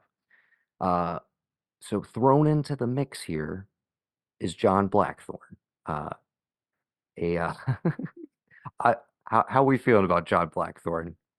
I don't know. In terms of an actor or what? Like a I character mean, all aspects. Are we liking the performance? Are we intrigued by the performance sucks. character? The performance, I'm not happy. Same with Tokyo Vice. Like, can we remove the American? Yeah, can we take the white boy out of here? Okay, Yeah, no. so I'm gonna zag a little bit. Okay. I'm not gonna come in here and be like, oh dude, he's crushing it. No. It's definitely Bobo Tom Hardy. Uh definitely like maybe even Bobo Logan Marshall Green. Like that's definitely what he's, you know what I'm saying? Tom Hardy's really That's talented. Tom Hardy's an excellent actor. that's why I So, say Evan, yeah. that's why we say Bobo in front of it. Bobo is Oh, like okay. they're like Oh, the Bobo the Clown. bullshit. Gotcha. Yeah, Yeah. they're like the bullshit clown version of Oh, said gotcha. actor. Gotcha. Yeah, he's Bobo Tom Hardy. Cosmo Jarvis Okay. is the actor I'm referring to. Cosmo Jar. His name is Cosmo Jarvis. He was on. Did you watch Raised by Wolves? I did not. There were some scenes with him and Nestor Carbonell. I was like, I can fuck with this. This is pretty good. Like, To yeah, me, by the end of the second episode, I was kind of won over by him. I gotta be honest, the first chunk with him on the ship, I yeah, was a little bit like, can we get to Hiroyuki Sanada? I was like, I know he's the real lead of this show. Like, can we move yeah. things along? But by Oh, the and it's time the we get same. to It's the the end same of in the second Tokyo. It's the episode, same in Tokyo Vice, where I'm like, can we get fucking away from Ansel Elgort and can we get back to Ken Watanabe or the dude who plays Sato or like, dude, or my favorite character in the entire show? I'm gonna be honest. Well, I would say the girl who runs the the club. bar is also Yeah. amazing. She's fantastic. She's fucking fantastic. But then Oyabun from is my favorite dude from Oh yeah, yeah, yeah. he's sorry, he's my him and Ken Watanabe. Anyway, that's a side note. We'll get Crushing it. Yeah. Well, I was gonna say Tokyo Vice. I am behind I've only done the first two as well. But to your point, I jump into, first episode of season 2 and I'm like, all right, pretty much the same vibes. I was like, I can see where they're gonna close the book on where we kind of left the last season, kind of put all that stuff on hold with Tokugawa, and we'll just be like, we can explore new crimes, whatever. I was kind of like, all right, okay, decent like setup to like extend the life of this show. I see why they're making these choices or whatever. And then the very last scene is when I was like, wait a second. Uh, maybe season 2 is gonna fucking rule, which is Ken Awesome. Watanabe, like after one of his buddies has been killed, and he had, dude, the scene of him sitting like half drunk with just like some fucking jazz playing in the background. He's like smoking a cigarette, just like contemplating his next move. I was like, dude, I could watch Ken Watanabe like literally do nothing and be like glued to it. He's just such a compelling actor. But anyways, the final scene where he goes in and it's like does some off the book shit to get some information, and you're like, oh, he's gonna continue to like, because now his I'm family's at five. stake. Yeah, okay. I'm So, 5 in, and the show creators, they know what the compelling part of the show is. I'll just say okay, that is all I needed to hear that. because yeah, I was like, this is a totally fine episode back, good reintroduction to the characters, but like, what's the hook for season 2? And then they come in right at the very end, and I was like, dude, if he's if he's becoming like the dude, I'm so happy. I'm so happy. They find a new way to reattack that whole angle and Tozawa stuff, and it's not, the book's not closed. They Dude, open it right back up, and I'm it actually mirrors real life. And so, mhm. anyway, I've done some, yeah. Dude, I'm super amped. I have the book sitting on my shelf. Gavin got it for me for Christmas, and I still haven't touched it because I have to get through the wager and a bunch of other stuff. But I do have Tokyo Vice to actually finish reading at some point. Sorry, I Um, completely derailed the whole Shogun oh no, conversation. dude, we jump around wherever. And again, I have less to say about Tokyo Vice because I haven't gone through as much, so we can make this very Shogun centric for the back That's half. But yeah. perfect. Yeah, I'll say nothing more Tokyo Vice until you're done. But yeah, I'm digging it. I'm all Hell back. yeah. Well, I'm glad to hear that because the first season very much like won me over in the process of it. I got more and more invested in it as it went along, but I still struggle with with Elgort as the lead. Every time he's on screen, I just want to punch him in his face, dude. I just don't like that You guy. eager little fuck you guys. I'm Oh sorry. man. There was No, some scene with him and Riko Kikuchi in the first episode of season 2 where he was being such a petulant little bitch, dude. And I was just like, you're a is he mountain. killing it? I He was could be like, killing it. That's maybe what I'm he saying. Like is, he but I'm could just be like, killing it. that's what's so weird though, is I'm like, Jake Adelstein is an executive producer on this show. I was like, I was like, there's a part of me that doesn't think that he would be that self-aware to be like, "Yeah, make me like a fucking piece of shit." And so part of me is like, do they think that this character is like likable? I don't know, man. I have such a He's weird read on but him. like, or did they have a perfect read on it, and he's supposed to be the unlikable guy Gaijin asshole. from the news. Like, and it's so there he's murdering, and then the Maybe fact that it we was hate him perfect means casting. Yeah, it maybe was Michael perfect Mann casting. like knew exactly what he was doing when he was like, "Nah, it's definitely Ansel." Like, all Yeah. right. Okay. So yeah, Yeah. Shogun, dude. So yeah, Cosmo Jarvis, he was on Raised by Wolves. Not in like a huge role, but I have a little bit of familiarity with him from there. And I'm liking him well enough in here. But again, it is kind of the like, I know he's the outsider and we need him for a little bit of cultural context and everything. But I should point out the book, I think, jumps around between all the characters' perspectives. It was always kind of more well-rounded, even though it's written by a white guy. And then the limited series, or the TV miniseries, the big, which kind of seems like a cool hook, and I could see this really playing well at the time. There's no subtitles for the Japanese actors at all. Hmm. So you are in the Blackthorn position of being in a completely alien world where you don't understand the language and you're trying to like navigate all. So I was like, that's kind of a cool choice, but it immediately is like a distancing thing Yeah, I don't. with the Japanese characters. So it's like at the time I can see how that would have been an effective approach. And it's also that like miniseries I know was a big, huge cultural splash over here, huge ratings. A lot of people say it like started the sushi boom of the 1980s and just like an interest in Japanese culture But overall. I think what you're right was like it's like an othering thing Hmm. um, where like the real hero of the show clearly is Toranaga, and it's like how can I identify with a guy who I can't understand at all? And it's like but then when you see what's being said, you're like, oh, this is clear by far and away. This is the hero of the show. It's like Absolutely. And to that point, so not only is it the recentering of the perspective of like, no, this is clearly who should the lead should be, and like this is not like a white savior story or the outsider, this is not the Last he's in Samurai, fact a bad guy. He's in fact a The bad guy. fact that he's a piece of shit, yeah, I'm really Yeah, yeah, yeah. into I was just like so into. the more and more we get about him, and yeah, dude, the scene between him and Nestor Carbonell on the boat when he reveals like, oh yeah, I thought you You said you. raped and pillaged your way here, by the Yeah, he's way, like, too, kid. I already read your whole diary thing, bro. Like, Yeah, I he's like, know you're a everything fucking piece about of you. shit. Yeah, yeah, Yeah, the so good. fucking best. And So, and I love that his like pure like just belief in the fact that he was made for something greater is just so just perverse because he's like just such a piece of shit.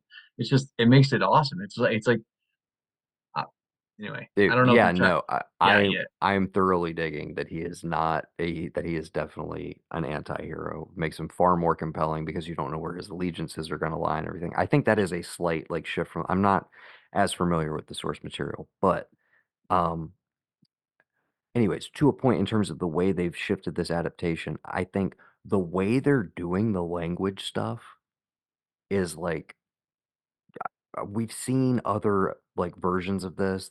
You got the Valkyrie thing where it's like we just zoom in on them and it like slowly changes from German to English accents, or like, they did that in Hunt for Red October, I believe, as well. Like that's kind of like one approach. But the way they do this with the translators, but where it goes from like we're hearing the translation to like we're And it's just in supposed to these be one-on-one, Portuguese. So yes, and we go so into these one-on-one shots and they're able to just have conversations like with each other so organically. I was like, dude, this is like yeah, it's just so this good. is so It's so smart. I was just like why haven't we been doing this in like multi-language stories for years? This is fucking great.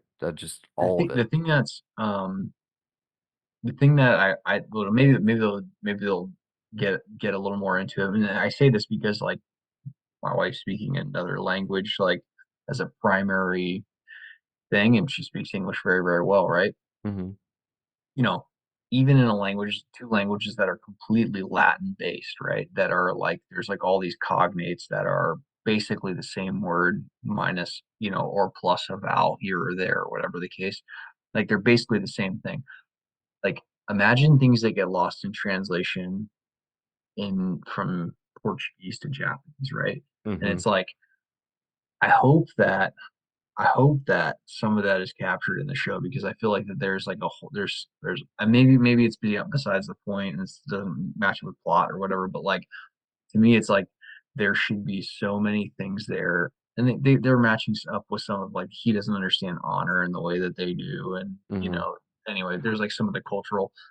I think the fact that they're introducing like again visually how the language and like conversations are communicated, the fact that they've like made a big show out of them is probably setting the groundwork for some, like you said, kind of some interesting manipulation of either misunderstandings or people like phrasing things differently to mislead certain people or withholding certain information. It's like the same sort of like multi-layered dialogue shit we'd get into in a Game of Thrones sort of scene where it's like people have these opposing motivations, but they don't want to give away what they're actually thinking. And like, you know, Yeah, every scene is I three think it's a layers very deep. I easy. think there's a way to get into that and bring the language into it as well. That could be really, really like fun there's shit. there's Yeah. there's something really really interesting about okay, so someone doesn't speak my language, my baseline assumption is it and go-to assumption as a human being is like maybe they're not as smart as me kind of thing Hmm. like which clearly we can expect the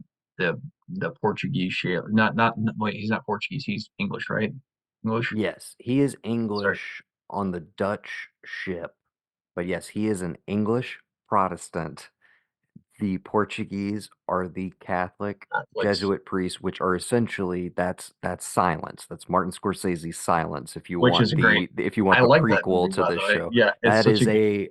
a brilliant movie that I have not revisited because It's too hard to watch. that's a tough watch. That's a tough watch, but not Andrew kicked the Garfield shit out of just me in the theater. What a kicking great movie. you in the Yeah, dick for an hour and a half. Yeah, yeah, yeah. Adam Driver.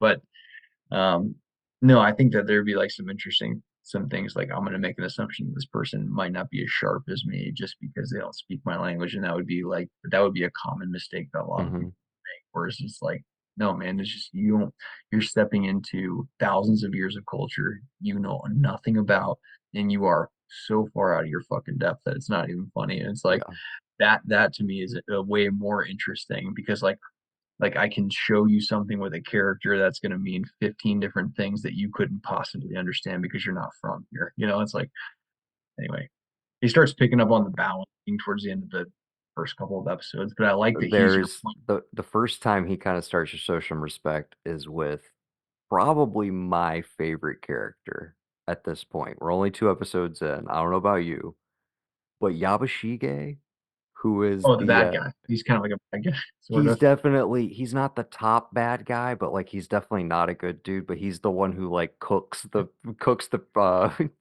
the yeah, are they? Wait, no, those are the pirates, yes. He cooks one of the pirates, Yeah. He in the boils him kettle to or see what the whatever. closeness of death is like, and Yes, and he's is, like, making sitting notes in there a journal. contemplating it, and he also, like, realizes he likes getting cucked and, like, Yeah, then yeah. Just also, like, to salvage his honor in front of the Englishman is like, "No, I'll go off the cliff and try and save dude," and then when he does and it looks like death is imminent, literally in the raging pulls his waters, sword pulls out. the sword to commit seppuku, and all of that is what earns Blackthorn's respect, where it's just like, "Oh, this dude fucking rules," like, "Alright." He is by far right now, I'm like, "That's my dude. That's my dude." I'm like, I'm watching. I'm like, I'm not that I'm He's like the rooting for anti-hero. him to make it, but I'm just like, He's the dude, what anti-hero. an interesting fucking character, dude. Yeah. And the performance is just like next level, dude. So He's good. excellent. He's so Yeah. good. He's so fucking good. So Yeah. he's definitely I mean, obviously rooting for Toranaga and Hiroyuki Sanada. He's he's been one of my faves for a long, long time. He's been doing it for dude, you forget that it's like there was a time when we were still making stuff where it was The Last Samurai, and, and he was Watanabe's right-hand man in that movie, and it's 2003, and Ed Zwick is directing it, and it's about Tom Cruise, and it's like, the big step forward in that is that Watanabe is an actual character, and that Hiroyuki Sanada's character is an actual character. We had those stories up to that point where it's like, oh, we'll just kind of yada yada the Japanese characters. But it's like that was the big step forward in 2003. The big step forward now is no, it's a giant international co-production of a beloved novel that's already been adapted once before, but we're doing it this time. We're casting, 80, 80 to 90% of this cast is all Japanese actors. Like, we're doing all the appropriate production and period design, like all of that sort of stuff. It's like as lavish as shit can get, the most prestige you can get. And it's just like, you know, some things have come a long way, some things have not. But like 20 So years later, it's a nice little full circle moment of like, yeah, you were like the second hand dude in Last Summer, like playing second or third or fourth fiddle to Tom Cruise, and now you're the fucking lead of the show. And it's a predominantly Japanese language show. We're not forcing you to speak in an English, speak in English just because it's more so palatable to audiences over here. just a quick side note, because I think it's just kind of like plays into this whole thing here about like the viewpoint from certain people, I guess.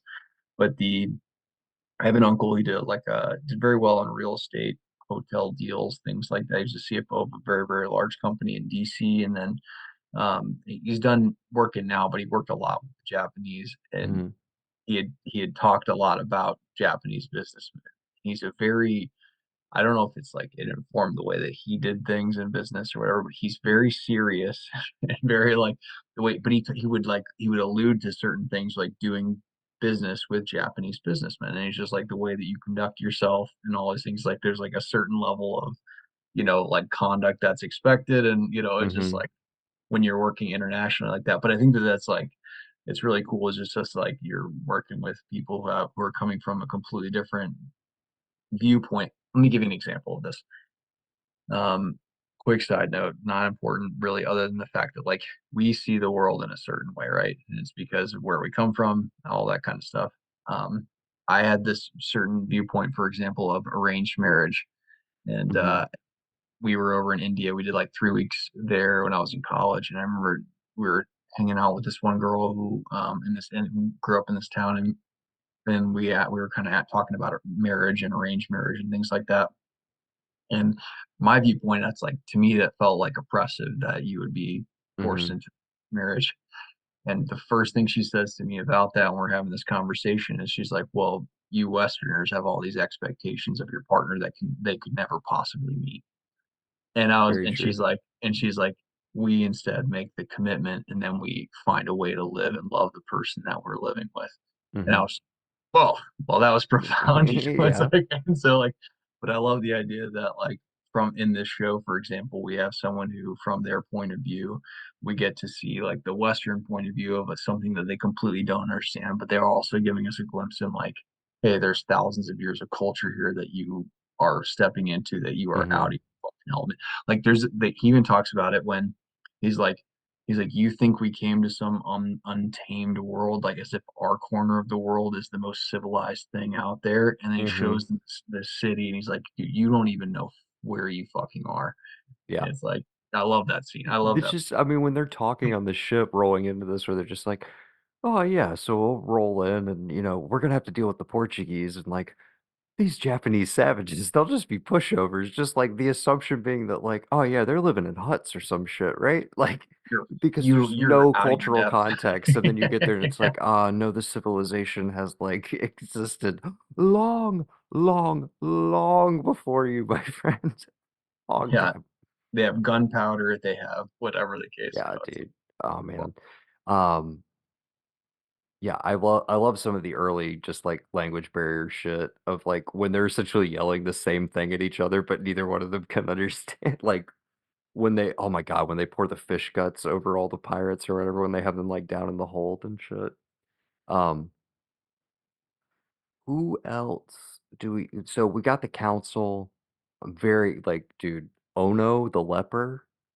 oh Is yeah. like one who seems like genuinely Christian, and then you have the other one who's more just like, I'm a money man and like Christianity's Oh, my the front. breakout when they Yeah, give the side breakout of like, hey, this person's actually a devout Catholic, yeah. this person's a greedy motherfucker, and like they go through the whole thing. I love that so much, dude. It Dude, was so absolutely. Again, I feel like I have such a great, a great sense of who the key players are thus far, and I can kind of see where some of the threads are going, but there's a lot more to explore. Also, like, dude, I mean, we got some casual beheadings. We got the dude being boiled alive, like smashing his skull against the cauldron. Just like a lot of brutal stuff that's like pretty underplayed, but also at the same time still kind of a step up from, I mean, FX has continually pushed the boundaries of what they can do, but they're full on, they're in HBO territory at for this HBO. point where it's Yeah, just like they just do whatever they want and the advertisers will deal with it. So, dude. um, The best part about the show, and I think we not to beat a dead horse, but like I feel like you can watch the show and they dispassionately show every single side of the coin. And like that's got to be mhm. really hard to do in a show that's got so many characters, but it feels balanced. It doesn't feel like bloated in any way. Like we talked about the Game of Thrones thing. It's like it's just I feel like I'm seeing the show just hey, these are all the things as they are. And it's like everybody has their biases, but like dude, this is what it is. I to me it's fucking great. Yeah, dude. I've been I so cannot far. wait to watch more. We will check in throughout the run, and we will definitely catch up more on Tokyo Vice in the future. I guess for now the plan is Dune 2 sometime next week. Yeah, Yeah, whenever a little I'm extended down. Dune discussion, and then maybe that way Brendan can actually contribute something instead of just popping in for 20 minutes and then disappearing, which is what he has done now, and I don't know that he's coming back. But yeah, dude, thank you for doing this, man. This was Yeah, fun. man. Sorry if I got off track a little bit. Dude, no, we love the a lot of tangents. shit. That's what we're here for. I was just giving Brendan shit because of like literally, dude, I want to check back, but I'm like, I'm pretty sure I sent him the same prep text that I sent everybody where it's like, this is what we're covering. And so it's like when he jumped in, I was like, oh, maybe watch one of them. But No, what are you I gonna mean, do? not particularly this Well, couple, unless I you're. appreciate you, broadening your horizons a bit, so to speak. I'd be happy to recommend plenty Oh, of, dude. Oh, yeah. yeah. That was the whole thing. I was just like, I just assumed because I think the only time I have ever had to watch a movie for a college class was I was taking a philosophy class and they made us watch a fucking Jim Jarmusch movie, and it was it Dead Man with Johnny Depp? Is that what it's Mm-hmm. called? Yeah. And that was the only, I forget which class it was, but it was a good movie. And I recently watched Only Lovers Left Alive, which I fucking loved. But Great, anyway, so great movie. yeah, Great it's movie. fucking amazing, and not a lot happens in it. But anyway, so I was gonna say, like, there's a lot of stuff out there that, like, normally I wouldn't, like, volunteer to watch unless someone was like, hey, maybe you should check this thing out. So when you said, hey, check High and Low out, or check, whatever, Lone Wolf and Cub out, I was like, watched both of them, and I was like, I'm not disappointed. Thoroughly fucking enjoyed Dude, both of them for different reasons. that's all we can hope for here. And Yeah, that's yeah. that's literally the goal of 2x2 Retro Review is, to get to talk about some fun stuff that people may not have seen. So I hope some other people checked these out. And again, High and Low was a new experience for me. Always been on my list. Glad I could finally check it off. Did not disappoint. Totally lived up to the hype. And I am always down to rewatch the Lone Wolf and Cub franchise, which just doing the one again this morning, I was like, I can't help myself. I'm gonna go through them. So I'll be finishing that throughout the rest of the week. I'm on sticks tomorrow. Let's go, dude. Dude, check in with me as you go through them, please do, and we'll tag up on those at a later date. But yeah, let's plan for Dune Part 2 and kind of an extended discussion on the Lynch version as well, because I'm gonna revisit. Yeah. But yeah, once again, thank you to Mr. Evan Twohig for joining us for the ARK of E Podcast. I have been Noah, and you've been listening to what we've been watching. Yes.